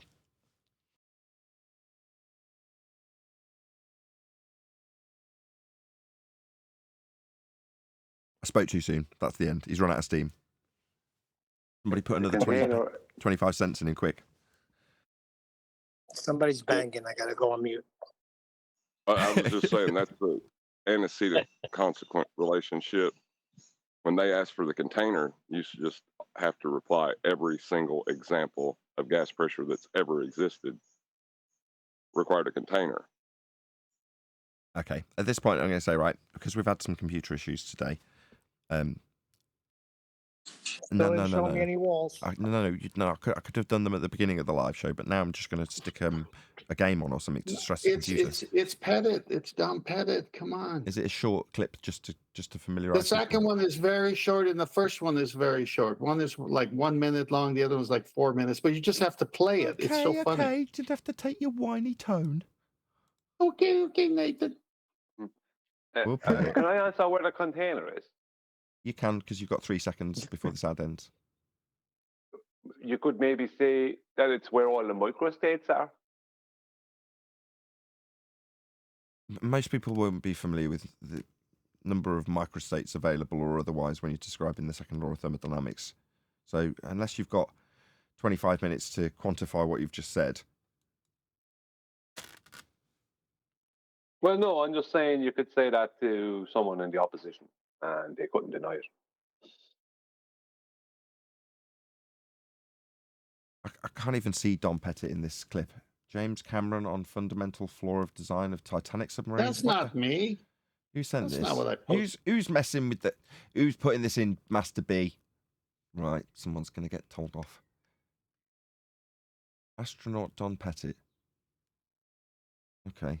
Maybe it was me pressing the wrong button. I'm not going to blame anybody for that. It might have been that I've skipped on accidentally. Okay. Should we have a listen to this then? Yeah, the painful process is the shortest one. And then the other one, he's with that other guy, which is pretty funny too. Let's just get it started a bit nicer. There we go. That looks pretty enough. In a nanosecond. Wow. Just give me a second to just to sort that out. Bloody hell, that was loud.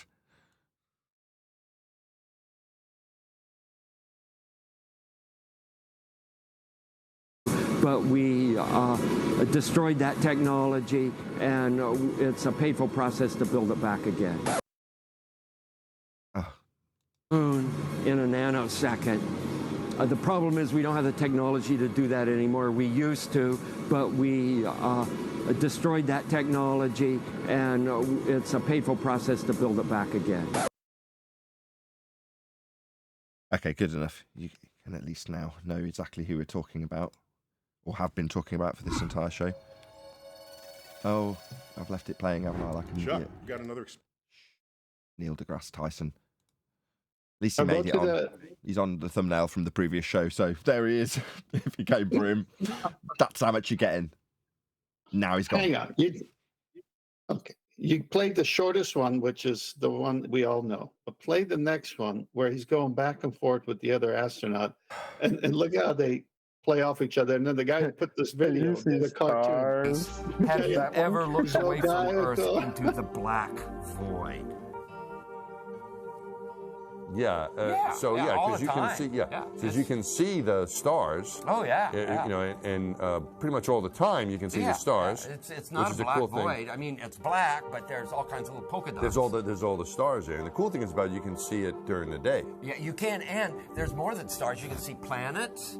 You can see moons. You see the gas Magellan clouds of the Milky you Way see galaxy. the Magellanic Clouds. Magellanic. See, I just wanted the Magellan well, there's a large clouds. one I didn't and a want to small one, right? Yeah. And then you can see the zodiacal light. Whoa. Whilst in from Mark space. Cameron. This is from Mark Cameron. Whilst in space, have you ever looked away from Earth into the black void? Yeah. all because the you can time. see, because you can see the stars. Oh yeah. You know, and pretty much all the time you can see the stars. Yeah. It's not which a is the black cool void. thing. I mean, it's black, but there's all kinds of little polka dots. There's all the stars there, and the cool thing is about it, you can see it during the day. Yeah, you can, and there's more than stars. You can see planets. You can see moons. You see the gas Magellan clouds of the you Milky Way see galaxy. the Magellanic Clouds. Magellanic. See, I just wanted the Magellan well, there's a large clouds. one I didn't and a want to small one, right? Yeah. And then you can see the zodiacal light. Whoa. Have from Saturday Night Live. That's what that sounds like. Well, that's them just talking about it. I mean, there's sounds so many. inside it. I can't remember who did it recently. It might have been Taboo Conspiracy, but he's just had back-to-back contradictions from them with this topic, precisely this topic, whether or not the stars, when they're out in space, and half of them say, "Oh yeah," and the other half say, "Oh no." It's just great. You can see polka dots. What a bunch of idiots. Lights? Yeah, they sound like you've told me that. Is it Jersey Girls or something? You know, where they've got that upward inflection at the end, where they're trying to get you to affirm what they're saying all the time. I saw Tina, you know, and she was fine. Like it was like totally sparkling. Exactly. If you can't hear that those two are a couple of shysters, man, I don't know what to do with you. If you think these two sound like they're smart enough to go into a vacuum that doesn't exist, then I mean, you got God. That's all I can say. It's ridiculous. Is it not on Elon Musk, them two? You know, like you can tell it's real because it looks so fake. And with those guys, you can tell they must have been genuine astronauts because they're so incompetent. You wouldn't have picked them if they weren't actually holding that title. Yeah, it does seem Well, they like just they've sound got. like a bunch of cackling old witches. Talking They about sound like Valley Girls. I don't know about old witches. They sound like Valley Girls. witches sound like that too sometimes when they cackle among one another. So I'm going to put in the beetroot, and then maybe the frog's legs. Maybe you think? I don't think witches sound like that. Exactly. But what's funny is that they don't even sound like they know how to answer the question. They sound like they were coming up with that on the fly. Because I'm pretty sure I remember this video. They looked at each other, right? Like with that look of that's what that silence was. They looked at each other and now I got to figure out what to say, and now they're backing each other up. It's so cringe. These two, and these are heroes. These people are considered heroes to people. It's insane. Yeah. Cringe. Wasn't he the head of NASA? No, We don't know. He's NASA's longest-serving astronaut. I got that today from the wiki page. I thought he was like the head of the team or something, or the head coordinator. I don't know. What, Listen, head he bullshit invented a coordinator. very cool coffee cup. Oh, Barnspot, go ahead. Yeah, the other thing I heard, he invented a very cool, ingenious coffee cup in space. So that's what he's known for, Arwen. Yeah, the anti-grav coffee cup, Arwin. Haven't you heard of it? Yeah, man, I want space coffee made from recycled. Recycled morning stuff. So get me one of those plastic bags, chocolate. I want space. I can't find that video anymore. The video where he's talking about how they have this machine that you wake up, you go to the bathroom in the morning, and then you have a cup of coffee. I think they took that down. I can't find it unless somebody out there got it. I don't know, but I can't find it myself. The urine recycle. Is that what he's talking about? Yeah. It's basically it's not just urine. From the recycling unit were the words. Hold on. Let me just contextualize this for the audience. There's a sequence where he's describing chronologically going from peeing into a machine that purifies the water to produce the liquid that they need to put through a different process, and then he describes that different process as being the coffee process. But in the most literal sense, he's literally describing how he turns his own urine into coffee. That's what Chocolate's describing. Yep, I'm not making that up. Plenty of people have seen it. Gross. Yeah, it's all nonsense. You know, these things might exist. There might have been very skilled engineers that produced the, let's call it, technology. Hello? Hello, Brian. Hey, Brian. Did I hear me talking? I was talking twice. Did you hear you talking? I don't know. Schizophrenia much? We got our own Don Pettit. No, Brian, you're not here. Did I just say that? Was that me? If I'm me and you're me, are we both us?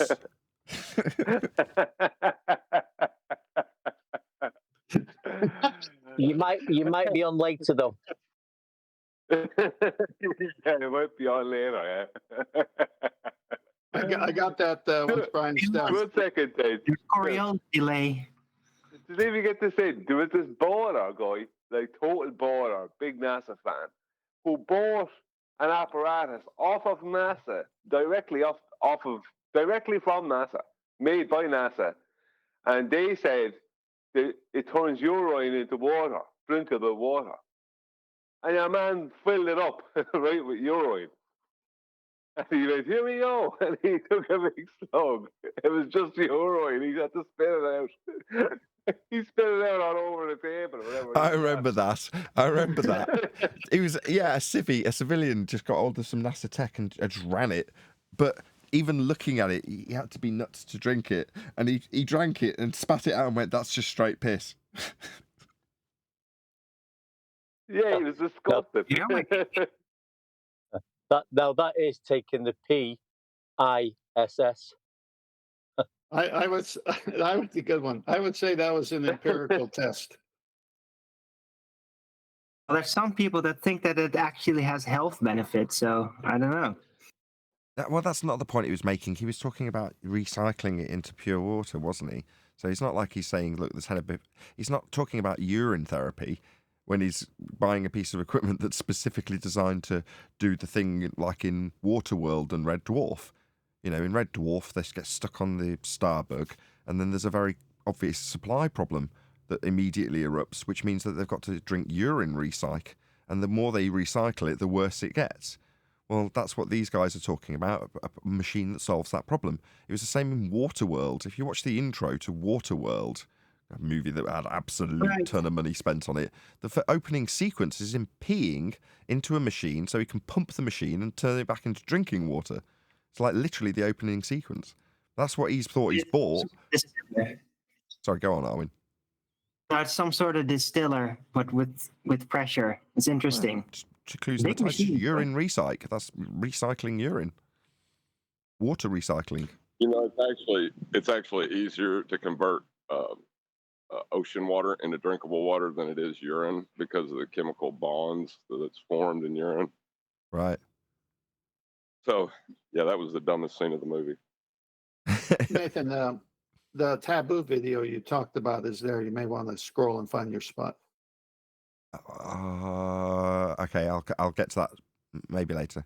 I'm now stressing the computer to see if I can get it to fall over. So, John, are you saying it's easier to desalinate water on the ocean than to recycle piss?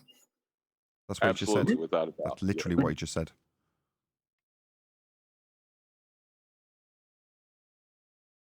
Are you saying exactly what you just said? Or are you saying something else? No, I'm saying what I just said. Just keep in mind, when Don Pettit was talking about this, he wasn't just talking about urine. I'll just leave it at that. Is he implying that the brown stuff in his coffee is poo? Is that what you're saying? Hey, man. That's what I Listen, thought. man. Chug a chug a chug. That's all I heard him say. It's from the recycling system. What else would make it brown? How nice to switch the conversation to Don Pettit when nobody's giving me some physical evidence of this container you talk about. Real slick. The one you have a name for? The one you have a name for. That one? Hello? Look, I said it before. I'm outside. I love you, Neil.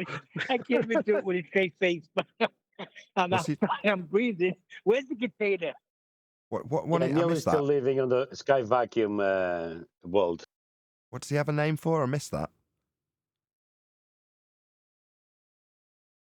He's asking for the container. And I asked him what the one you have a name for. Because he's got a name for it. He's playing Don't a you, role Neil? at the moment, though. He's I playing a know, role. it's like No, Neil Win that- or something, right? He's in Neil win mode. Neil Win. Neil Win. What? Neil I am- deGrasse Costello.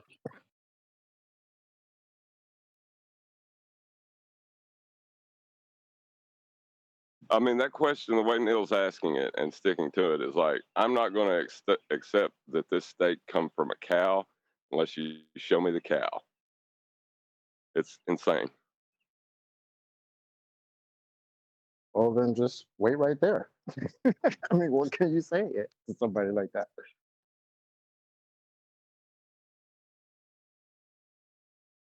I don't know. I kept telling him every example of gas pressure requires a container. Therefore, there must be a container or containment. But that shows you part of the whole thing, right? Is that to keep asking you questions and to keep the conversation going again and again and again and again without reaching a conclusion, which is, I think, one of the reasons why people don't like us very much, because we try to come to conclusions. And if we don't know, we don't know. But what we know, we know. So just keep asking, what is the container? If you're on the other side that doesn't have one, well then who just messed up just now? Because you're asking me about a container you don't believe in. So, but the very fact that you're breathing requires us to Correct. have one. But the container is the requirement for the sky to be a vacuum. The sky is not a vacuum. Full stop. Yeah, I just go real basic. Like, you're breathing right now, right? How did you get the air to even ask me that question? Oh, because we're contained and Yeah, we have air. Because in your what I'm underwater trying to ball, we say don't is have a that container. lots of images of those the old images with the earth and the dome over, that is based on the sky vacuum, isn't it? The rock in narrow space with the dome, that is all heliocentric. If the sky was a vacuum, a dome, the container, all of that is required, but the sky is not a vacuum, though.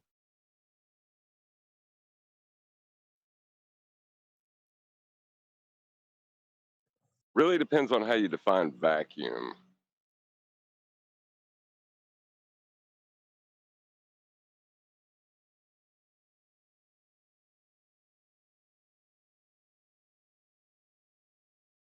Well, back Can to you your have a other point, vacuum Chocolate. without a container? Well, that's what I was going to say. There is a low-grade vacuum in the sky, but it requires a container to have for that to be there. And it's created by the sun, from the best I could find out.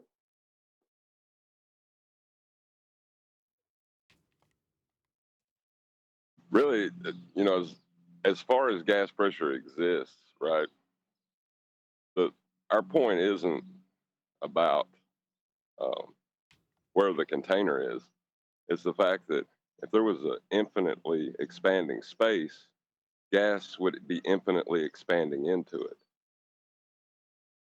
Like we have a fixed volume. That's how we have pressure. or we wouldn't.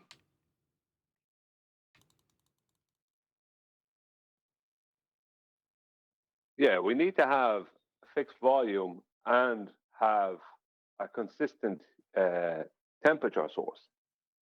For that Still to ain't show happen. me nothing physical. Wait, what? Do you need a container for volume?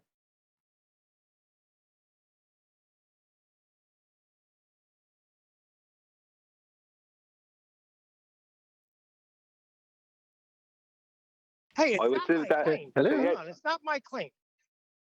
Nathan said, without containment, there can be no pressure. I'm looking around, I'm outside, open space, I'm looking for containment. Like if you got milk in a container, you know the container's a plastic bottle. I don't see nothing. So are you in the milk bottle? Is that what you're saying? Look, the antecedent is containment. You live on your piece of ground that you're on right now. And you're saying, obviously I got gas pressure, obviously it's contained, but I can't see the container. You need to see the container to know that it's the obvious antecedent, or you'd be dead right now. Right. When you keep asking for physical evidence of the container, every single example of gas pressure you will ever experience requires containment. What are you talking about when you're asking for physical evidence? I don't get it. Even the vacuum requires containment. The physical evidence is in his lungs. Maybe he longs for the containment. Well, like if you got to see something for it to exist, then, you know, where does that leave someone who's a materialist who believes in atoms, you know, things Means like they that? don't believe in gas, John, in the end. If you have to see something for it to exist, then gas isn't real. Yeah, like what are you getting at? What is your point in saying this? I don't understand. Information can't be real. To have gas pressure, you need a containment, right? To separate gas, you need a container. To withdraw gas from space, you need a container. Everything involving gas, any kind of transformative process you can engage with it requires containers, every step. Yeah, I don't understand it. You're asking for physical evidence of what? I don't get it. I give you physical evidence, but is this what someone's saying to you, Neil?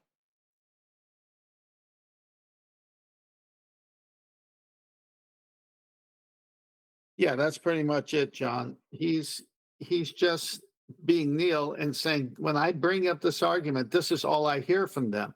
Well, that's their problem at this point, not yours, Neil. Exactly. Yeah, I can't see a fart. Does that mean the fart doesn't exist now? Like what? Like I don't understand. Like what are they asking for? A replacement. But that's the funnier part about the Glober side, right? Because they'll say something like that. I've heard that before from Globers. Meanwhile, they're telling you all about the curvature they can't see and can't prove, but they believe it. So that's pretty funny. Chocolate. Did you say that's the funny part about it? I thought you said that's the funny part about it. I thought that was pretty good. No, I didn't say that, but I should have. I think in that instance, my answer would have been is correct. It's where all the microstates exist, and just walk away and leave them go off and figure that one out. Because otherwise, they're going to keep on asking you. Yeah, it's a nonsense question. I don't understand.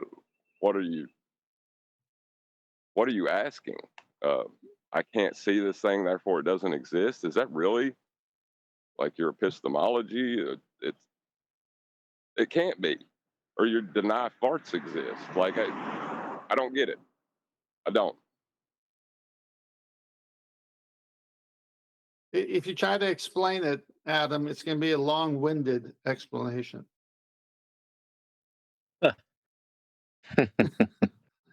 It'll blow you away, mate. When you find out, we'll blow you away.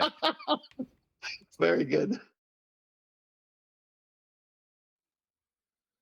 Everything of theirs is invisible. I mean, you know, the globe, you can't see the fucking globe, you can't see this, you can't see that. Even their container, which they claim is gravity, you can't see that. You can't see anything in the heliocentric model. Geometric horizon. You can't see it, but it's there. All their claims. That's literally what they've done for the past 7-8 years. Is tell us how all their claims are either negligible, can't be seen, or can't be measured. You don't need to see it. You just need to It's easier to see it. It's flat. It's just flat. Still no answer, huh? Okay, you guys think about it for a while. Yeah, go get a pizza. Neil, I just give you an answer. I did. Actually, go eat some beans and come back and tell us how it worked out.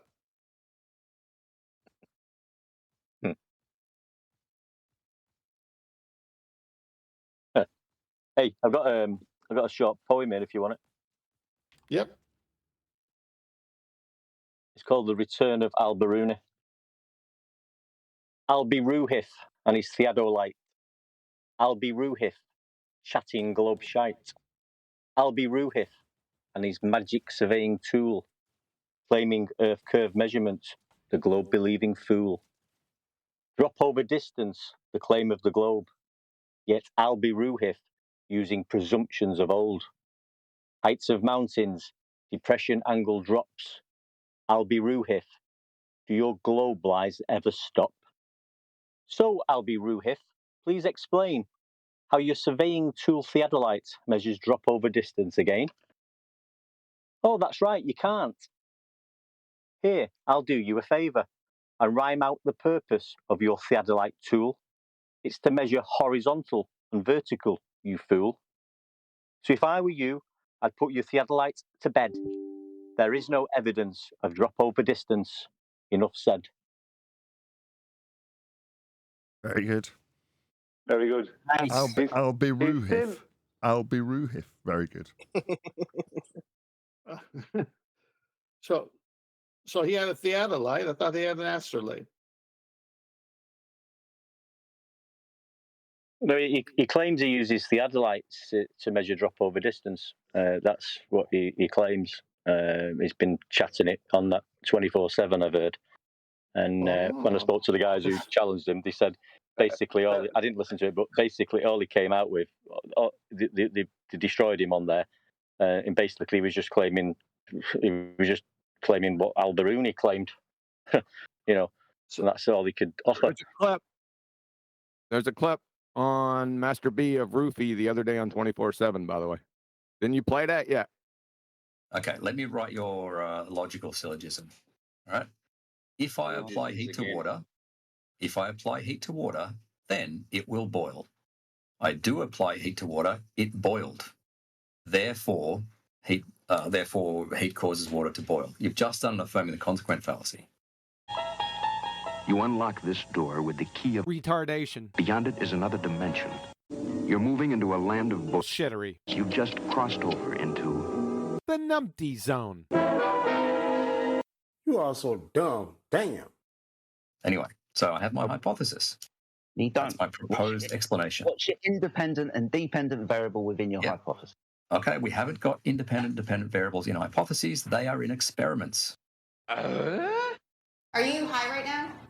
What the hell did you just say? Okay, we haven't got independent and dependent variables in hypotheses. They are in experiments.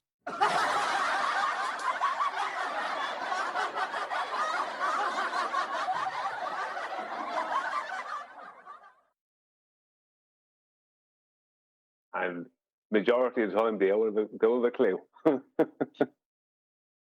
So if heat, then water boils. I apply heat, then water boils.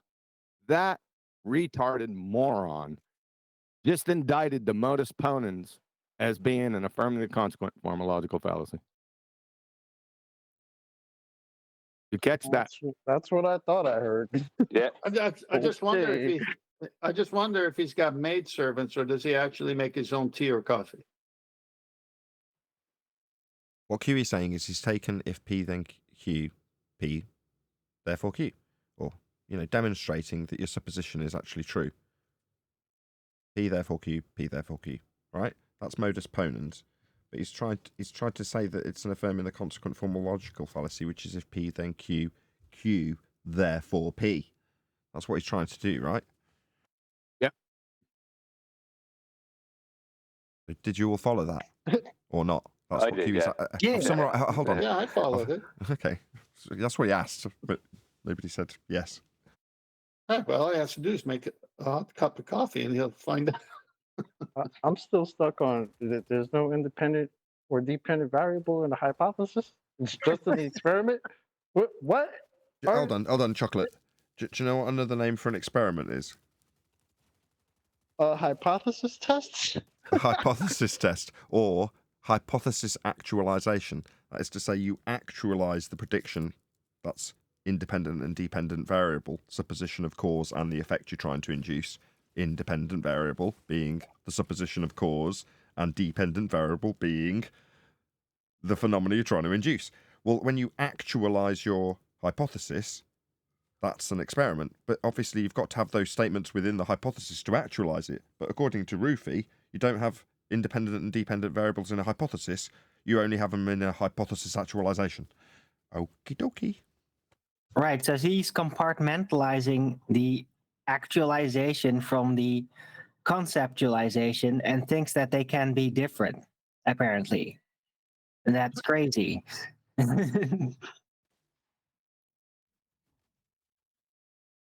don't know what to tell you. Yeah. They're called numpty clips for a reason, right, QE? They're losing so bad to the housekeeping questions. It sounds like they're running out of space to debate in.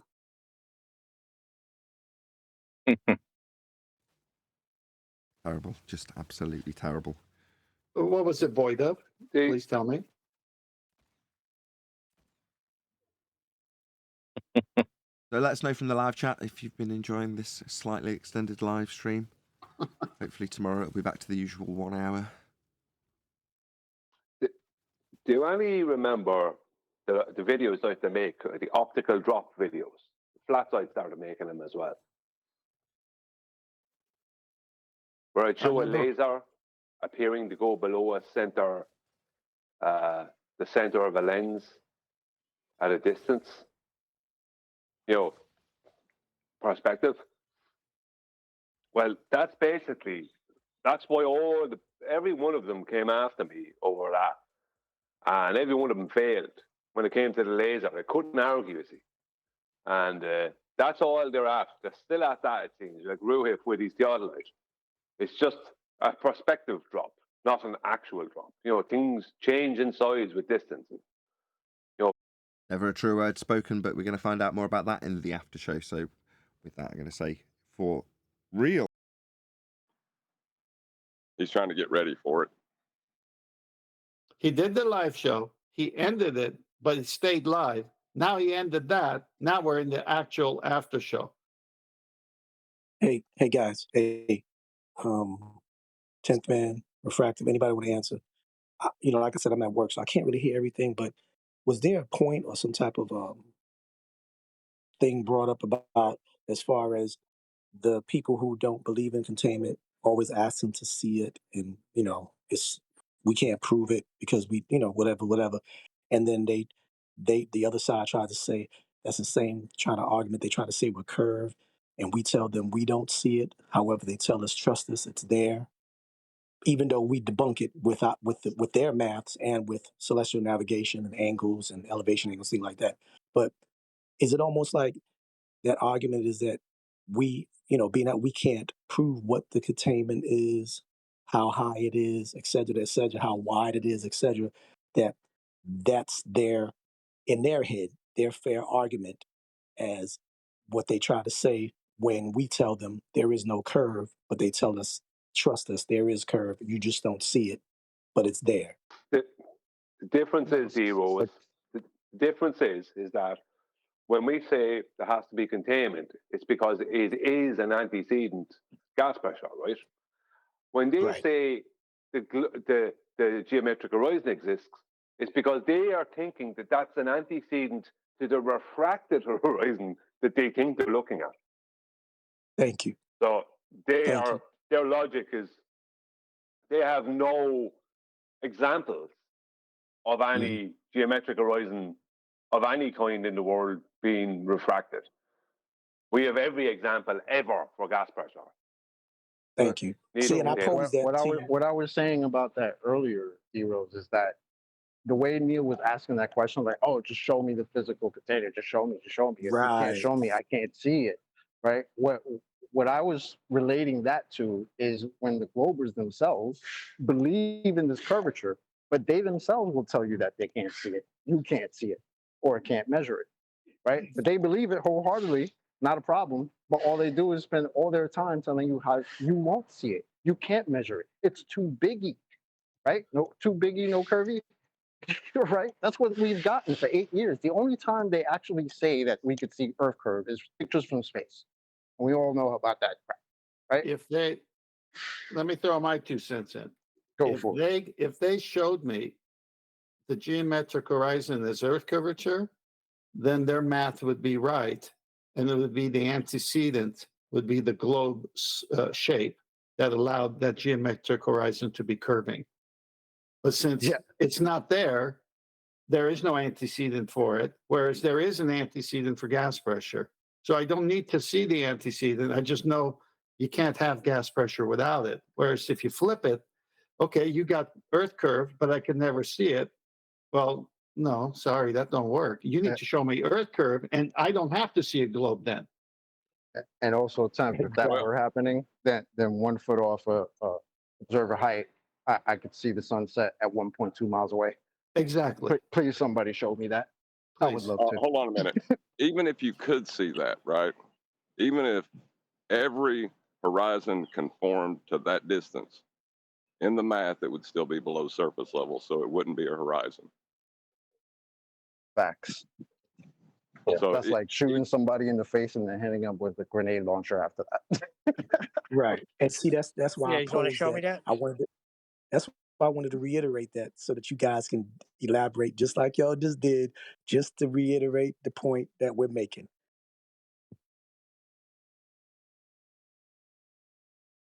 Gotcha. Because I missed a lot of it. It was a lot of, Look, like I said, I can't have my everyone's phone here. loud where I'm Let at. me just do that because no one's going to do it clearly. In the Earth curve maths, there's 2 lines that are drawn in orthographic view. One is from your feet out horizontally, that's surface level. The other is from your eyes out horizontally, that's eye level. Now, the geometry relies upon having those two to extrapolate out a geometric Earth curve on screen now marked at bulge or horizon. Now, that is below the surface level. The surface level being surface level in the geometry, marked out horizontal, not curving. So the difference between those two, eye level and surface level, is what Al-Biruni gives you when he rises up the mountain after establishing it off a flat plane to then measure the horizon with respect to the eye line up the mountain, i.e. the difference between surface level and eye level. Well, with that, you can then use the maths to say that the now in existence geometric horizon, that's Earth curve, exists below surface level. Is that clear? Yeah, and Al-Biruni does this from 660 miles away from the sea. Or 250. I mean, just throw any old number in there, Brian. Didn't you realise? No, but that's the story. And he's only on a mountain that's 1,200 foot high. 660 miles away from the sea.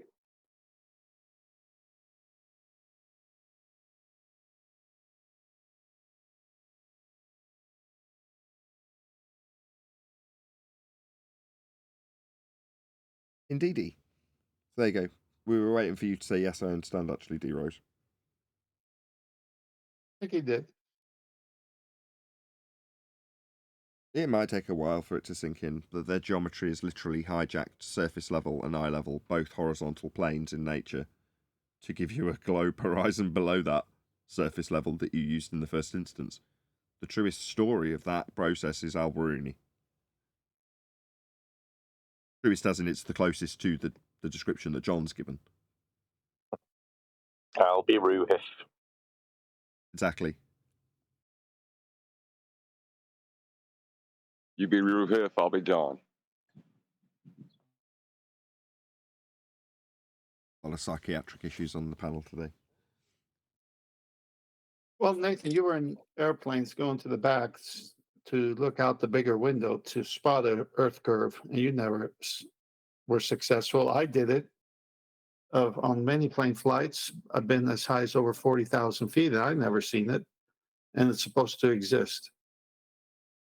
Not a bigger window, a window with a wider angle, because you haven't got anything in the way of the rear. Sometimes it was an emergency door, but there's no seats in the way, and it's normally the galley, if you call it that, the little kitchen bit, right next to it. So you could look right, you could press your face up against it at a wider angle to the world. Whereas if you're in a seat, you can't. The seat back prevents you, or the seat in front of you stops you. So you can't. You might be able to get some angle on it, but the best window for just having a really good look out of was the sort of back, sometimes emergency exit window. Chocolate will know what I'm talking about, because obviously if someone hears you saying the back window that was bigger, it's like, no, they're all the same size. Yeah, they are, but you can get a better view out of the back one. I've done what you've done. I've gone to the galley, done the same thing you did. If someone doesn't get that, my goodness. Yeah, everyone knows that. We don't have to get with chocolate over that. Although I don't mind having chocolate. I'd prefer Hey, if you want to confirm with me, that's all right. Cross the T's and dot the I's. Chocolate, can you confirm that the windows in the passenger section of an airliner are all the same? Thank you. Confirmed. Thank you. Thank you. I don't know why we need chocolate. These are plain facts. Hit him with the wall, chocolate. Hitting him. No, what's the other one he did? Was you trying to see that horizon that exists below surface level in the plane? Yes. Hold on. No tanks. You just Tenth roboting man. through everyone. Oh, sorry. Okay, try again. Yeah, I just wanted to ask 10th man a question. Was he stating that if he saw the horizon at a consistent distance, then he would subscribe to that being the shape of an Earth at a certain radius, whatever that was, if it was consistent? I would. Really? Yeah. You would? If I had... No way. Yeah, absolutely. You think there would be a horizon below Earth? Go and get a basketball. Right. Hold on, let me just explain what I mean. If we were on a ball, what was just asked of us would be, if you had demonstrable proof of being on a ball, would you accept it? Yes, I would. In other words, if we had a physical limitation to our view, geometric in nature, that could be measured, that would mean that Earth was a sphere and that the ground was falling away at 8 inches per mile squared, but you would be able to measure that. It wouldn't be a calculation below surface level with a derivative of eye level. It wouldn't be that. It would actually be measurable at that point, like a basketball, with you with a camera low and putting something that obscures it beyond the geometric limitation of the basketball. Well, the Earth would be, if Earth was doing that, exactly like that, then I'd be like, yeah, Earth's a sphere. Obviously, look, I can show you a physical geometric limitation to your view with a curve to the periphery of what you see and a drop falling away at 8 inches per mile squared, exactly as is claimed. They can't show that, though, but it would be demonstrable if they could. You see what I'm saying? But my point is the horizon is where sea or surface level meets the sky. You're talking about something that's not that. Oh, no, I wasn't saying it was the horizon. So how are you ever going to get evidence of that? Gotcha. I see what you're saying. I wasn't in any way inserting the idea or notion that the point of dissolution we describe as the horizon, the point where the ground or sea meets the sky, was that limitation that I was describing. Au contraire, it would be in addition to a point of dissolution, the diffraction limit, where things become too limited in their angle, which would also be kind of difficult to calculate if you had a curved surface rather than a flat plane to induce the diffraction limit. Nevertheless, if Earth was falling away at 8 inches per the mile squared in a physical nature that was and would be measurable if it was doing that, then we would have a second geometric horizon that was physically limiting your view together with the diffraction limit. We'd have two horizons. You just debunked yourself. No, no, I'm not. Okay, hold up a basketball. Hold on, Brian. No, hold on. Hold up a basketball and then put something beyond the basketball's obstruction of the thing behind where you put the camera. That's a physical horizon on the basketball. Now do the same thing outside. Oh, hold on. Bloody hell. Get narky when people You interrupt messed your... up. There's no point in going on. Well, I haven't finished my example. Ruined yourself. If you want, but it's only going to make the ruining worse. Well, thank you. I'll just get to the end and we'll see, eh? Well, you hold up your basketball with you conceding, and I won't even ask, it was rhetorical, that there's a physical limitation to something I put behind the basketball on the other side, obscured by the top of the basketball, the edge, the leading edge of the basketball, with respect to the camera and its view. I then take that example outside, where I can see the ocean and the sky meeting. Those, in the camera, two horizons. Now, if Earth was that sphere, it would be the same. You'd have a point of dissolution, where the diffraction limit makes the sky meet the ground, or however it worked on a ball, and a physical geometric limitation to your view as the ground fell away from you at 8 inches per mile squared, giving you two horizons. One geometric in nature because of the physicality of the ground, like a hill getting in the way. You know when a hill gets in the way, and then beyond the hill is the horizon? Like that. No, you're just bringing the diffraction limit. One second, John. You're just bringing the diffraction limit into it, right? Which is perspective, which is optics. There is no such thing on a globe. That doesn't exist. So the thing you put behind the basketball as you move it away will change in angle or size. So does that I'm mean not saying it's you not wouldn't. about I agree. You're not getting what I'm putting down. You're not picking it. Hold on. Let me just explain to Brian. Hello. Two of us talking. Brian and I. Yeah. Well, it wasn't just me talking, it's Brian. and you Go didn't ahead. allow it. Go ahead, Brian. I thought you were someone else interrupting you. Go ahead. It was me. Sorry. Yeah, I am Adam. Well, I was doing to Brian what he did to you. No. No, he did. But there is, yeah, it's an optical dissolution point, right? So you can't then call it a physical obstruction. Either it was one thing or the other. You have to stand by it. If you are insisting that it's a physical thing obstructing your vision, then it can't be an optical dissolution point. Otherwise, you wouldn't be able to see it. It would have disappeared to the point of non-resolution. So you have to make a choice of what is limiting your field of view. Your limited field of view or the object. Let me just add to that. If we only had one horizon as we do, and I am saying if we had a geometric horizon obscuring a view, like a hill getting in the way, because that's what it would be, and there'd be nothing wrong with that if Earth was falling away at 8 inches per mile squared, creating a point of tangency because it was sphere-shaped, and there'd be a diffraction limit, a horizon in addition to that. Because like a hill, there wouldn't be. The hill doesn't affect... No, there wouldn't be. Because for that to exist, there can't be perspective. That is a hijacking of missing me. perspective. You're not picking up what I'm putting down, Brian. I'm saying that if there's a hill in the way, you can still have a hill in the way and a horizon. And if Earth was a sphere, there'd be a hill in the way. And you could still have a horizon in addition to that because it's like a hill. That's all Earth curve would be, a hill in the way. Well, you'd see that, and you might see a horizon beyond that if you were high enough, or however you would have to position yourself to get a second horizon. Like having a horizon beyond a hill. That's all it would be. But if we did have that hill... Hold on! If we did have that hill to measure, always in effect from all positions, always on the ground we're standing on, then that hill that got in the way always would be Earth curve, and I'd be stupid to decry it. Doesn't have. I'm not talking about the horizon. I'm talking about a hill getting in the way. Geometrically, a hill, not the horizon. And that's what happens in real world, right? If there is a hill in the way, what we do is we go, oh look, I can't see over there. There's a hill in the way. We don't reclassify the hill as a horizon. Oh look, that piece of land has created a horizon for me. No, it hasn't. It's a hill. And it's that distinguishing between hill and horizon that we have to get mugged off with. This is what they're trying to do, whether it's a hill or the leading edge of a surface. It can't be the horizon by definition, because if it is the leading edge, you can see it. That's what the horizon is, the point where you can no longer see. Exactly. But excellent summary. If Earth curve was an edge of a hill, as claimed in the maths, we would see it. One deck, you're ruining this. One deck. One deck. Not everybody Oh, talk at the God. same Now time. Owen will join as soon as I try and get control of Discord grumbusing. One deck, you're ruining this discussion. All right.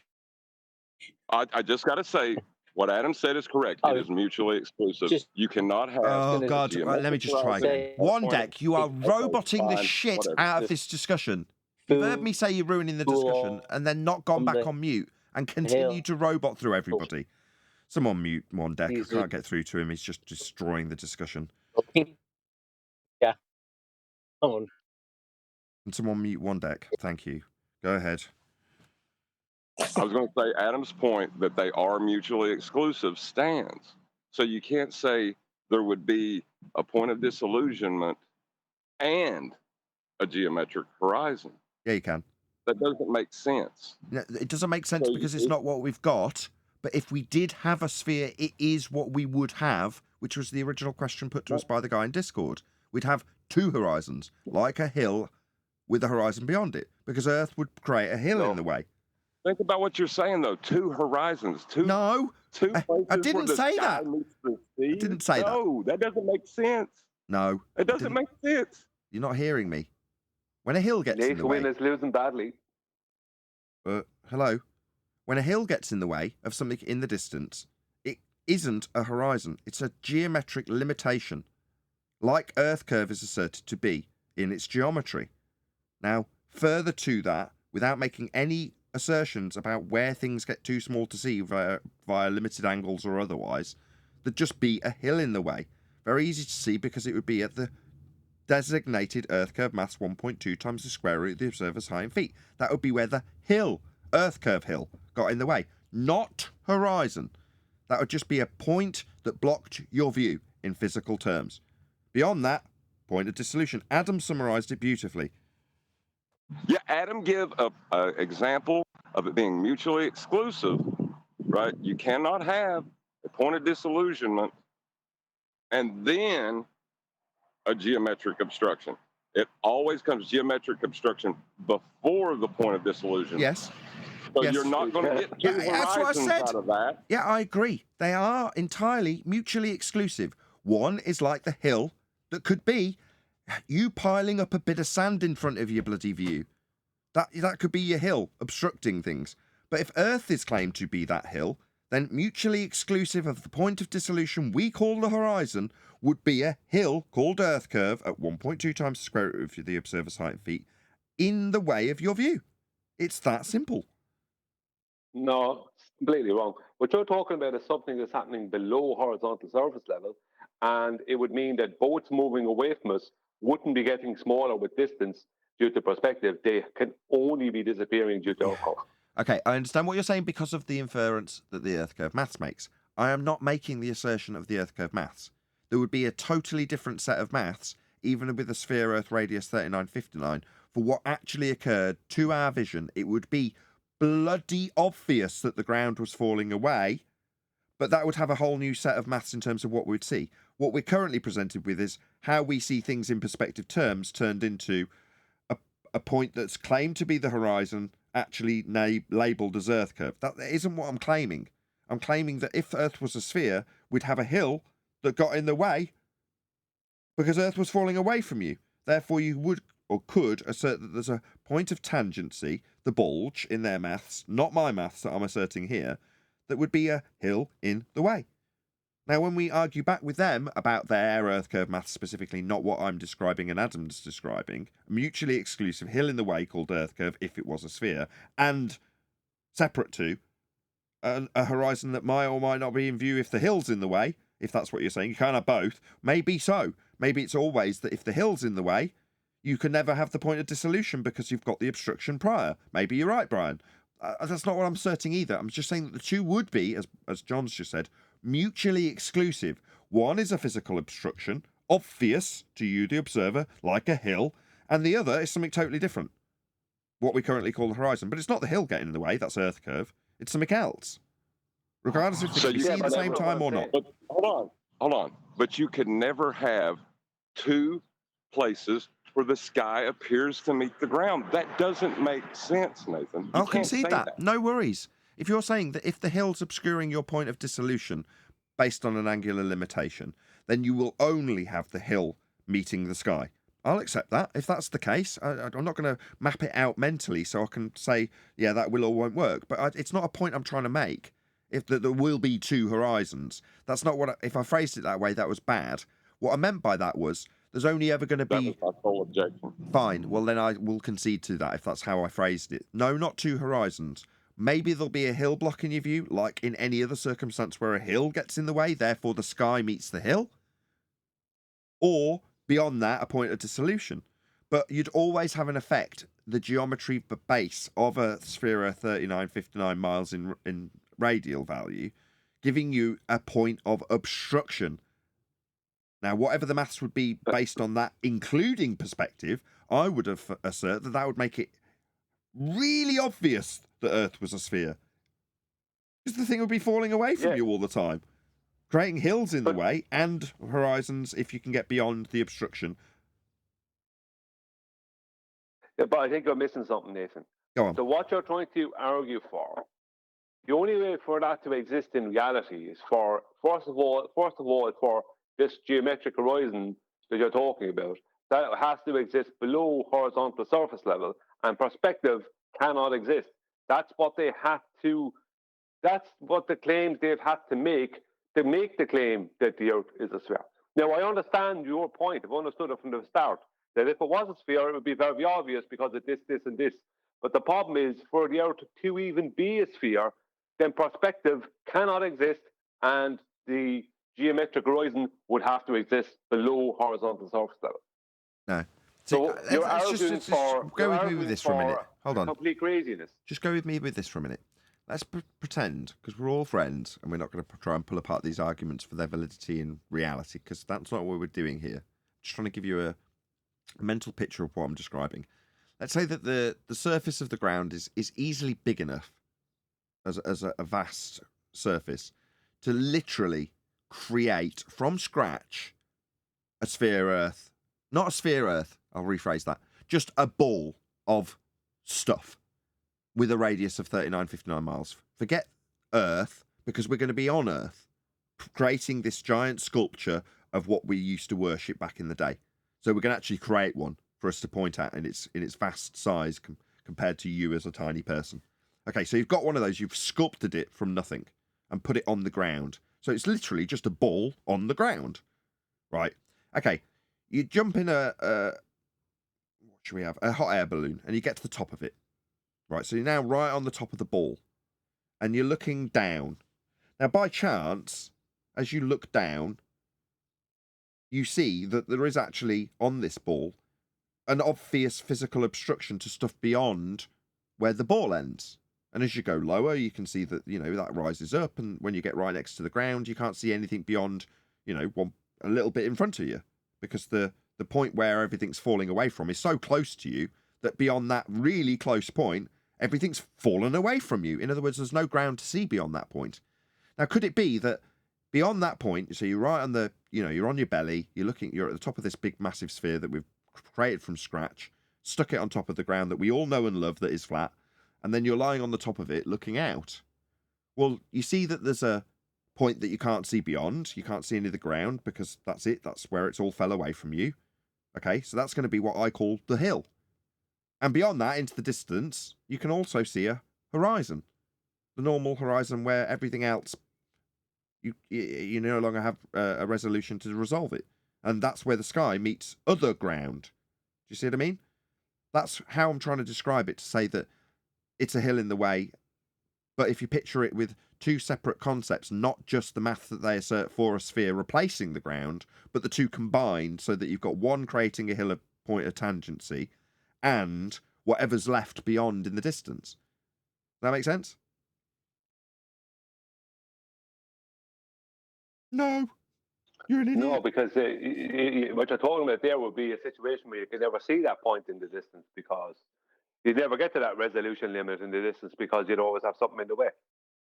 Yeah, and I'm saying that the thing in the way is only a couple of inches in front of you, because you're literally lying on your belly on the ball and looking at the ground. So you're looking at the ground, and there's very little of it to see. You can only see, let's say, your eyes are so close to the ground that you're only getting effectively 10 meters of ground in front of you, and everything beyond has fallen away because it's ball-shaped and fallen away from you, and you obviously can't see it. But does that mean that beyond those, what did I say, 10 meters, you can't see anything? Well, I would assert that you probably could. It might just be a blur of mess because you're so high up off the ground. You're on a giant ball, after all. But I'm saying that there's good chance there's something beyond that, and I'm just saying that they are separate entities. That's the only point I'm going to make. Well, being on a ball would be obvious. regardless of perspective. You're saying, well, no, if you're on a ball, perspective doesn't exist anymore. I'm saying, well, no, it would. If we created a giant physical ball, 3959 radial value, plonked it on top of the ground, stood on top of it and looked with a point that's, got stuff beyond that you can't see, doesn't mean there's not going to be a horizon beyond that. Well, the one way you could take a desert and some construction trucks and stuff, and you could create a 1.225 mile away obstruction for you to lie on your belly, and at 1 foot you would see Earth curve. Hold on. Hey, hold on, Brian. Before you start laughing about this, because this question is really going to be funny, right? So you're standing on this huge ass ball you just made. Is there still a horizon that you didn't build in the distance for you to see, Nathan? That's that what you didn't build? I'm suggesting yes. That was the whole point of me giving that hypothetical example, so that you can lie on your belly, get a really close physical hill in the way on that ball that you've made. So that hill that's obstructed, not because anything's physically blocking you, just because everything beyond that point has fallen away and is pointing away from you. In other words, you haven't got a line of sight to it. So everything beyond the couple of feet in front of you, you haven't got a line of sight to on that physically giant ball, 3959 radial value. But I'm saying beyond that, yeah, there's a good chance that you can still see land below you, or something out in the distance. It doesn't just fade to black all around you, does it? There's still ground below you on my example. So I'm just going to say, yeah, there's going to be a horizon beyond that, but they're mutually exclusive of each other. One's just stuff falling away on a ball, and the other's a point of dissolution into the distance, and the two aren't, they're mutually exclusive. Right, so the idea that you're on a ball, right, level doesn't exist on that ball, does it? No, absolutely not. At no point. That's why I can just lie straight on my belly and achieve the examples from any point. So as long as you experience level, you don't live on a ball, right? Correct. I mean, in that example, from every direction, that what I described as a hill lying on my belly a few feet in all directions will curve away from me physically, like a ball-shaped hill, like a pimple on the earth. If you lie on a big pimple, you can see it falling away from you in all directions, so it would do the same. So there'd be no level to achieve in any way, shape, or form, because it isn't level. And it would present itself that way. So if I went to Epcot Center and stood on the big pinball, I could see a geometric obstruction when I looked down. But when I looked out, I could still see the horizon. Yeah, just by chance, I've got the perfect image on screen now in the G+, right? So that image is what I'm talking about. Imagine that was the landmass. Forget about the stupid scale that they've obviously not adhered to when they've done this drawing. But imagine that the ball in the middle is the one we've physically sculpted ourselves, and the rest is just the land beyond. And you're at the top of it, although you can't see my mouse, where this little pointy thing is on top of it. You're lying on your belly there, effectively in the scale model of Earth on the top of Antarctica, and you're just looking to the point of tangency that a ball would offer you, if this was, obviously it is a ball because you've made it, you know it is. But then does that mean that you can't see any of this land beyond? Maybe, maybe not. I mean, it's just mutually exclusive to the ball physical geometry that blocks your view and stuff's falling away and therefore not got a line of sight to. That doesn't happen in the world we have presented to us, conclusion time. That doesn't happen, John, like you said. Therefore, it is impossible to be on a sphere because we do have apparent flatness, which you'd never achieve. Correct? May I offer another point of view? I guess so. All right. If I lived on a ball that had a radius value, then as I looked at things built on the ball, like buildings, they would all eventually look like the Leaning Tower of Pisa. And the further ones, bottom-up obstruction would be first, and the tops would be even more of an angle before they disappeared. So it's very simple. If you live on something curved, everything falls away from you at a set rate of that radius of that ball that you live on.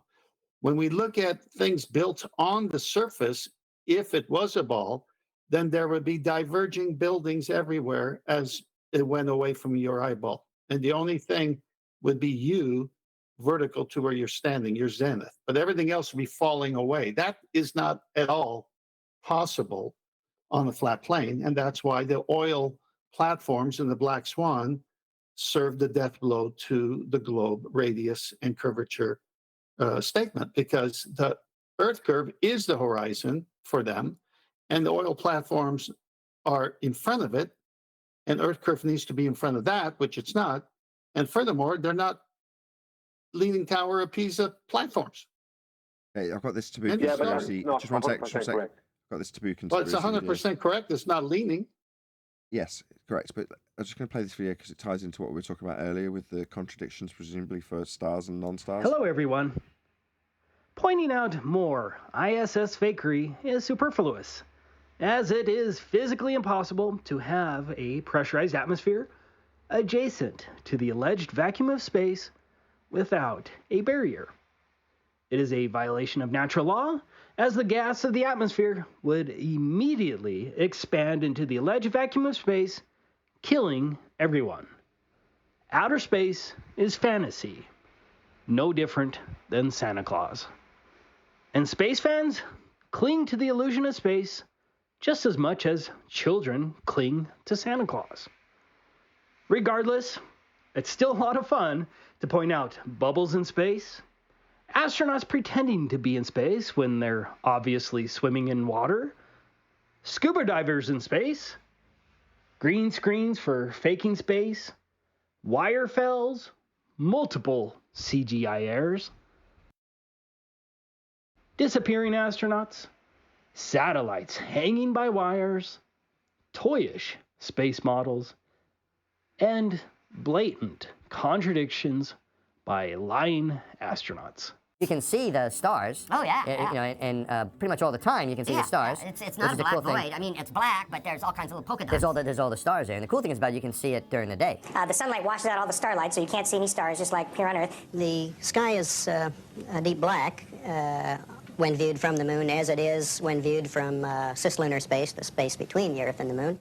In order to keep the scam going, NASA really wants you to believe in the space fantasy. And NASA gets $70 million a day to do just that. But I'm here today to share another outer space fail. Several weeks ago, I shared on my YouTube community page this video from Latter-day Saints. But the copy of the video was pretty poor and filled with lots of watermarks. I hate when people do that. Fortunately, yesterday, a kind follower of my channel emailed me a better link to the video. I pulled the video from this semi-official Twitter link. There are definitely some weird things going on in this video, but I just want to get to the most obvious problem. It's all fantasy, but the official story is that the S13 radiator panel on the ISS was peeled back either from a micrometeorite or space debris. That phony drama isn't important. What is funny here is that the panel is flapping in the wind. There is simply no way that wind, or exhaust from a spacecraft, or anything else can cause that panel to flap back and forth in the wind like that when the ISS is supposedly in the vacuum of space. Like so many other mistakes, this simple error should end the outer space debate for any reasonable thinking person. My friends, your space Santa Claus isn't real. I know, it's hard. I admit I once believed in Santa Claus, and almost everyone watching this video were once believers too. But we're here to help, and the liberation is sweet. And if enough of us can open our eyes, then we just might be able to put an end to this most vile scam. Anyways, enjoy your day. The answer, my Oh, there you go. Thank you to You should click. Taboo Conspiracy. Yeah, good clip. You got a lot of the stuff, a lot of the material in the video, although you couldn't see it. He actually swiped from me. I dug it out. Not that I'm moaning, it wasn't my material to begin with, but it was me that dug it out. Nathan, Yes. can you let me in? Yeah, go on. Nathan, you need to clip out this whole section and call it Nate Win does the globe. I mean, let me in the GP, G plus, GP.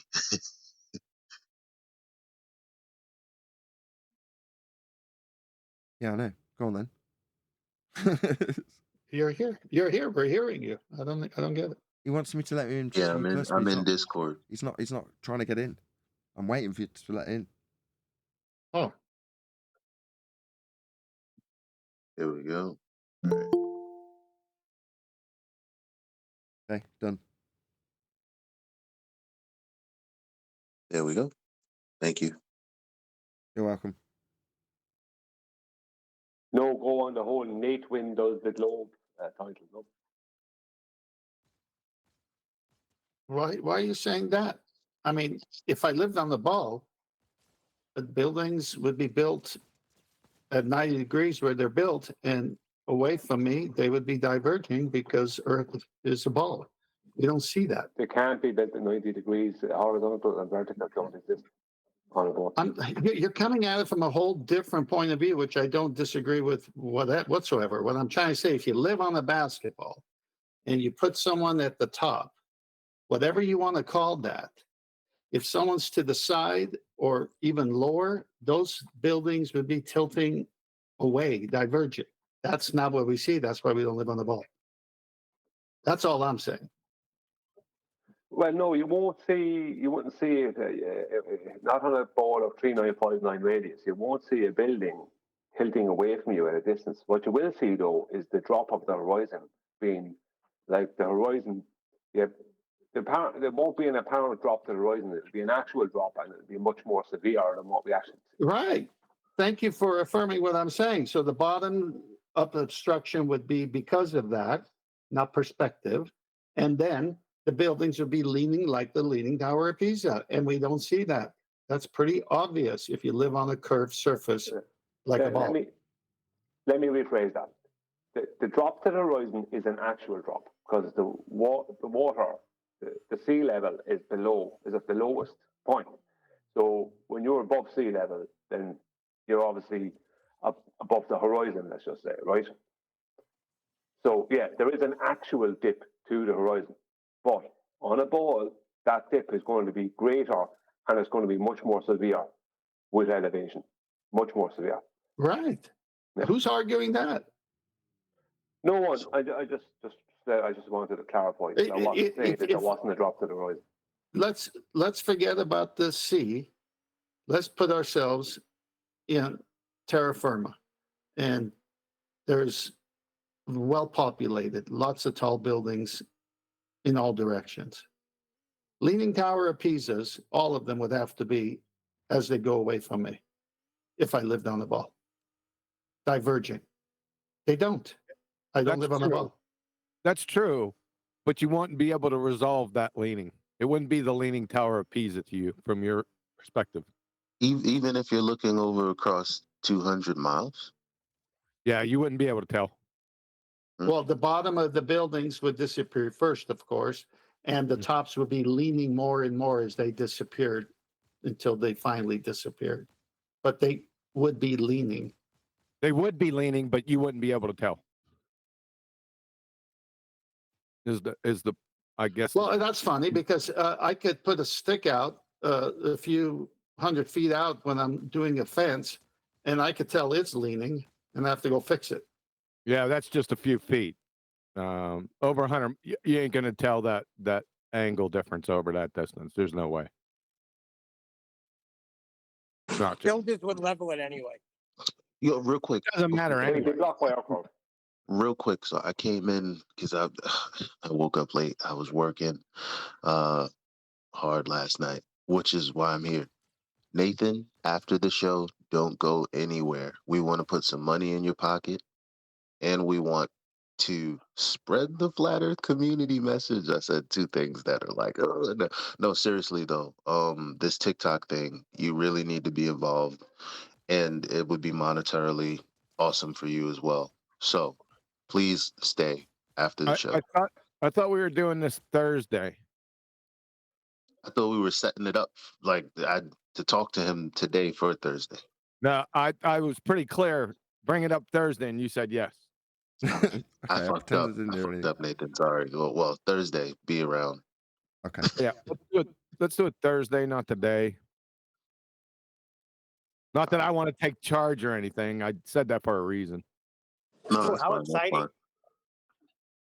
Yep, because I want to get in on this too, because like I'm inept when it comes to TikTok and things like that, where Elijah has a little bit more acumen. I would like to get back to the point where Nathan, when you were going back in the airplane and looking out that window, well, was it lost on you that you were supposed to be dropping 2,700 feet to 5,000 feet on average during your trip, depending on how far you were going? Was that fact lost on you, or Yes. you're still looking up? Yeah, well, I was under the impression that it was too big to see, so I was kind of under that vibe at the time, watching, Tyson and people of that ilk saying that, oh no, it's too big to see. So that was what I thought. So that was lost on you that you should be dropping in that airplane. Yeah. Yeah. Fair enough.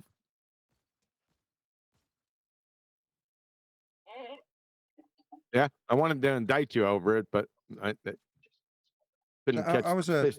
glurf, having looked at the rhetoric, and then presumably I'd found my way to that rhetoric because I'd had questions about it and then gone, oh no, I wouldn't be able to see the curve. So when I was looking out that window, I was like, I wish I could go higher, knowing that I couldn't see the curve from that altitude. With Neil deGrasse Tyson, not his specific example, but that idea of, if you're an ant on a basketball, you're not going to see the curve, you're not high enough. So that's kind of my mindset when I was out on the plane looking out that window. I wish I could go higher to see curve. I think we all were back there at that window at some point. Whoever was on a plane, I know I stopped there many times because the window was bigger. Right? No, Yes. no. So you could easily turn that on me and say, "Well, you're looking out the window trying to see a curve," even though I wasn't. I was just trying to see. You could immediately turn that on me, is what I was going for. But fell flat. No pun intended.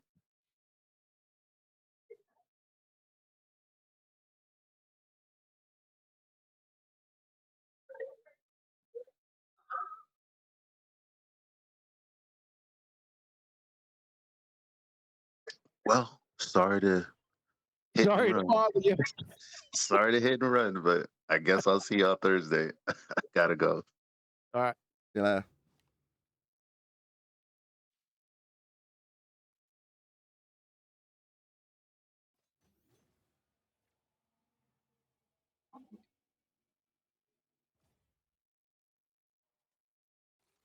Is that it? How's the computer running?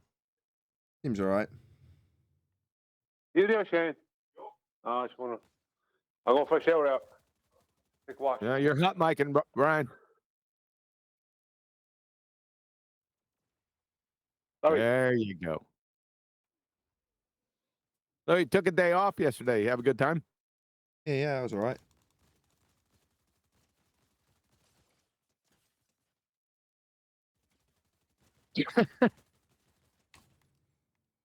We went to Legoland. I don't know what else to tell you, really. Is that where you went? Legoland? Yeah.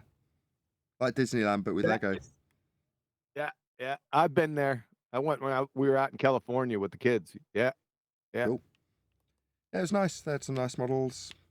Went on some very relaxing kiddies rides. It was all right.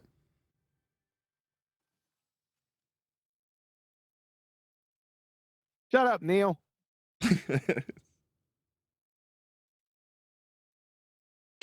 Still didn't give me an answer all day today. Answer for what? I don't know.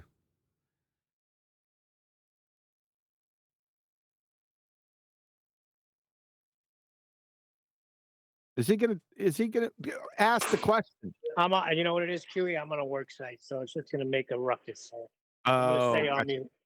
Okay.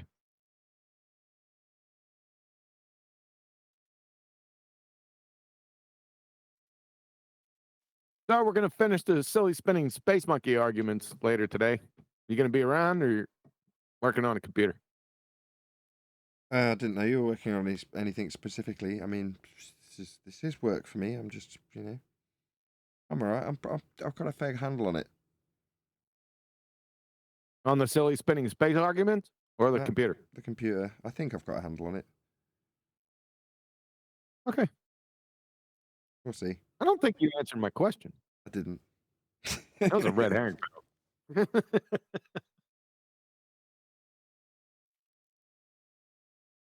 People get away with fallacy in general conversation, don't they? Yes. Placating people and such with fallacy. My wife made 3 arguments yesterday. I was listening. I was walking through the living room, and a song came on, a Christian radio station, and it said that. How can I put this? Can't remember exactly.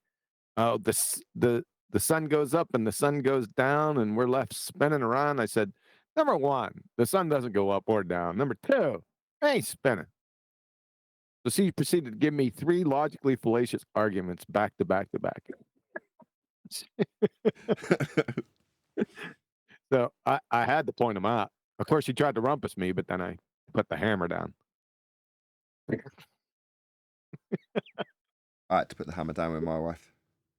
So we've just changed all the car over, all the CDs over, and she was going through them and deciding which CDs to put into the CD changer. And I'm like, I will not allow you to put a load of Disney CDs in. I'm just not having it. Mm-hmm. I'm putting my foot down because they'll just end up staying in there, and then it'll just be 2 less CDs to listen to. And did she give you any fallacious arguments back? No. Oh. So this is, Sorry. again, another herring fallacy. Basically. But it was a nice little story.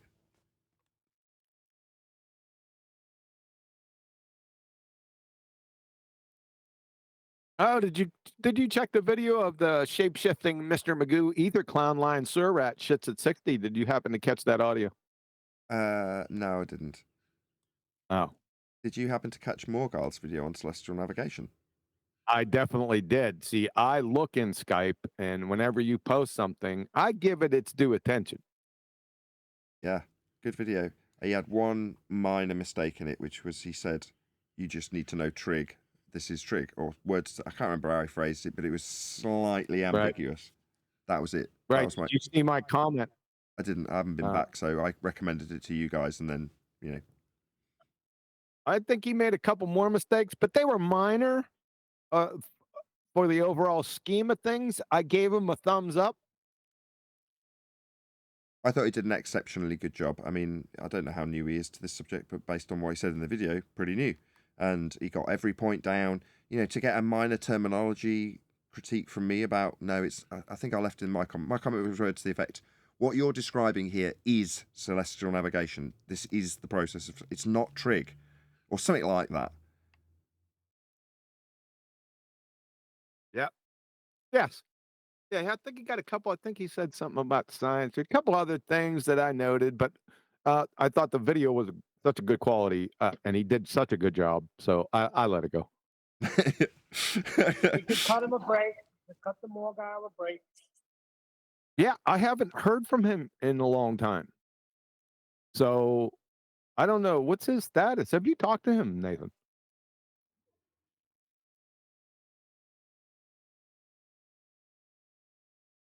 Yeah, I've talked to him many times. Oh, sorry, I was he still on just said mute. it. Sorry, I was just responding to you. No, I haven't spoken to him for a long while. Okay. I have spoken to him in chat. He's anti-Witsit and he's on board with us. He's anti-Witsit.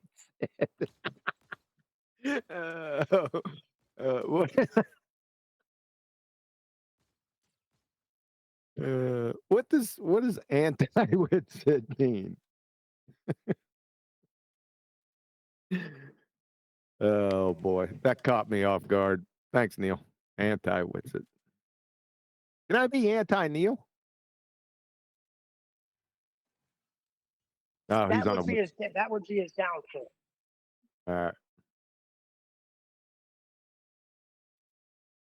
Oh boy, Roofy got smashed on 24/7 the other night. I should have grabbed the whole clip, but I didn't, and I forget which one it was. I might have to go back and let you listen to it. I'll try to snatch it. Give me a chance, and I'll snatch it, and I'll send you the part. a lot of people running around. I think the Baltards. I don't know who started this, but they're saying that 60 nautical miles equals sphere. I don't know if you guys been running into this, but I've been hearing it and seeing it. I think I brought it up like 2 weeks ago, but it's like, you know how they do, these mindlessly the new recourse. But they've been saying that a lot. I've been seeing it everywhere. In fact, I've seen it under Morgal's video a bunch of times. We got Charles Flat Earth Math, the double-blind physics experiment guy out there talking about, 60 nautical miles. You can't have 60 nautical miles on a flat Earth. Something to that effect.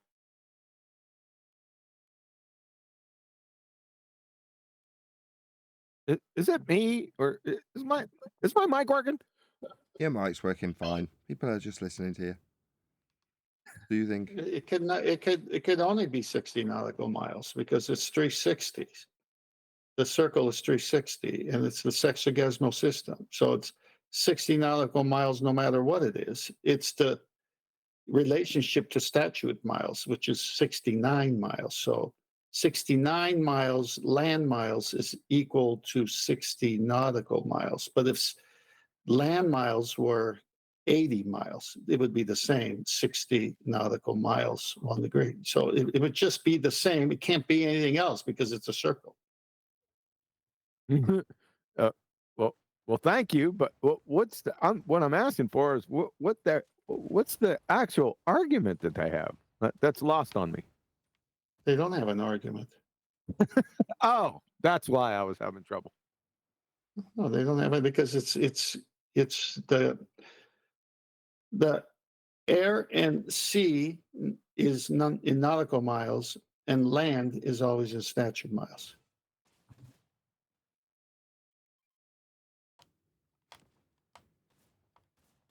Yeah, I think they have to fill in a little bit more of the argument.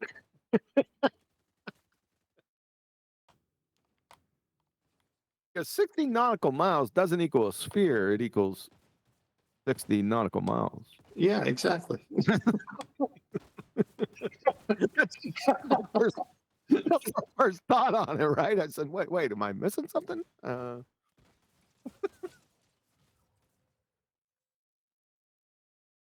I don't know. Maybe about 3 months they'll get to it, and I'll hear it.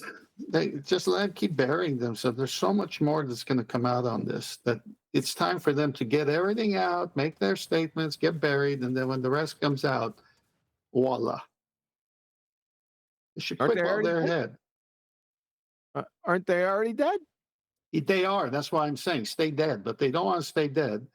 So keep doing it, and then there's more coming out that destroys your keep doing it part after you were dead. And with that, I'm going to say another huge, massive, enormous thank you to both Discord and G+ panels for making today's after show possible.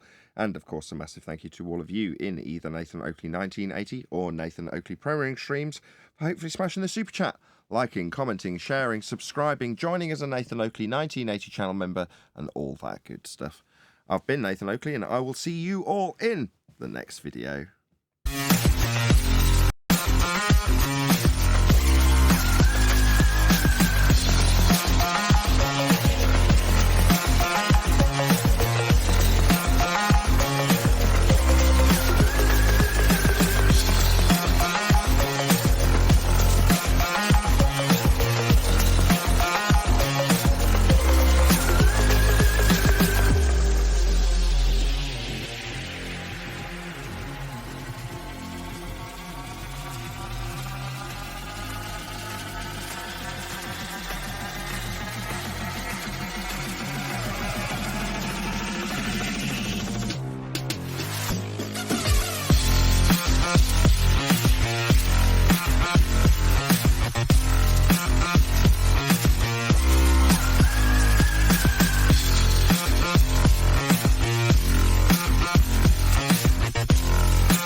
What a lovely day!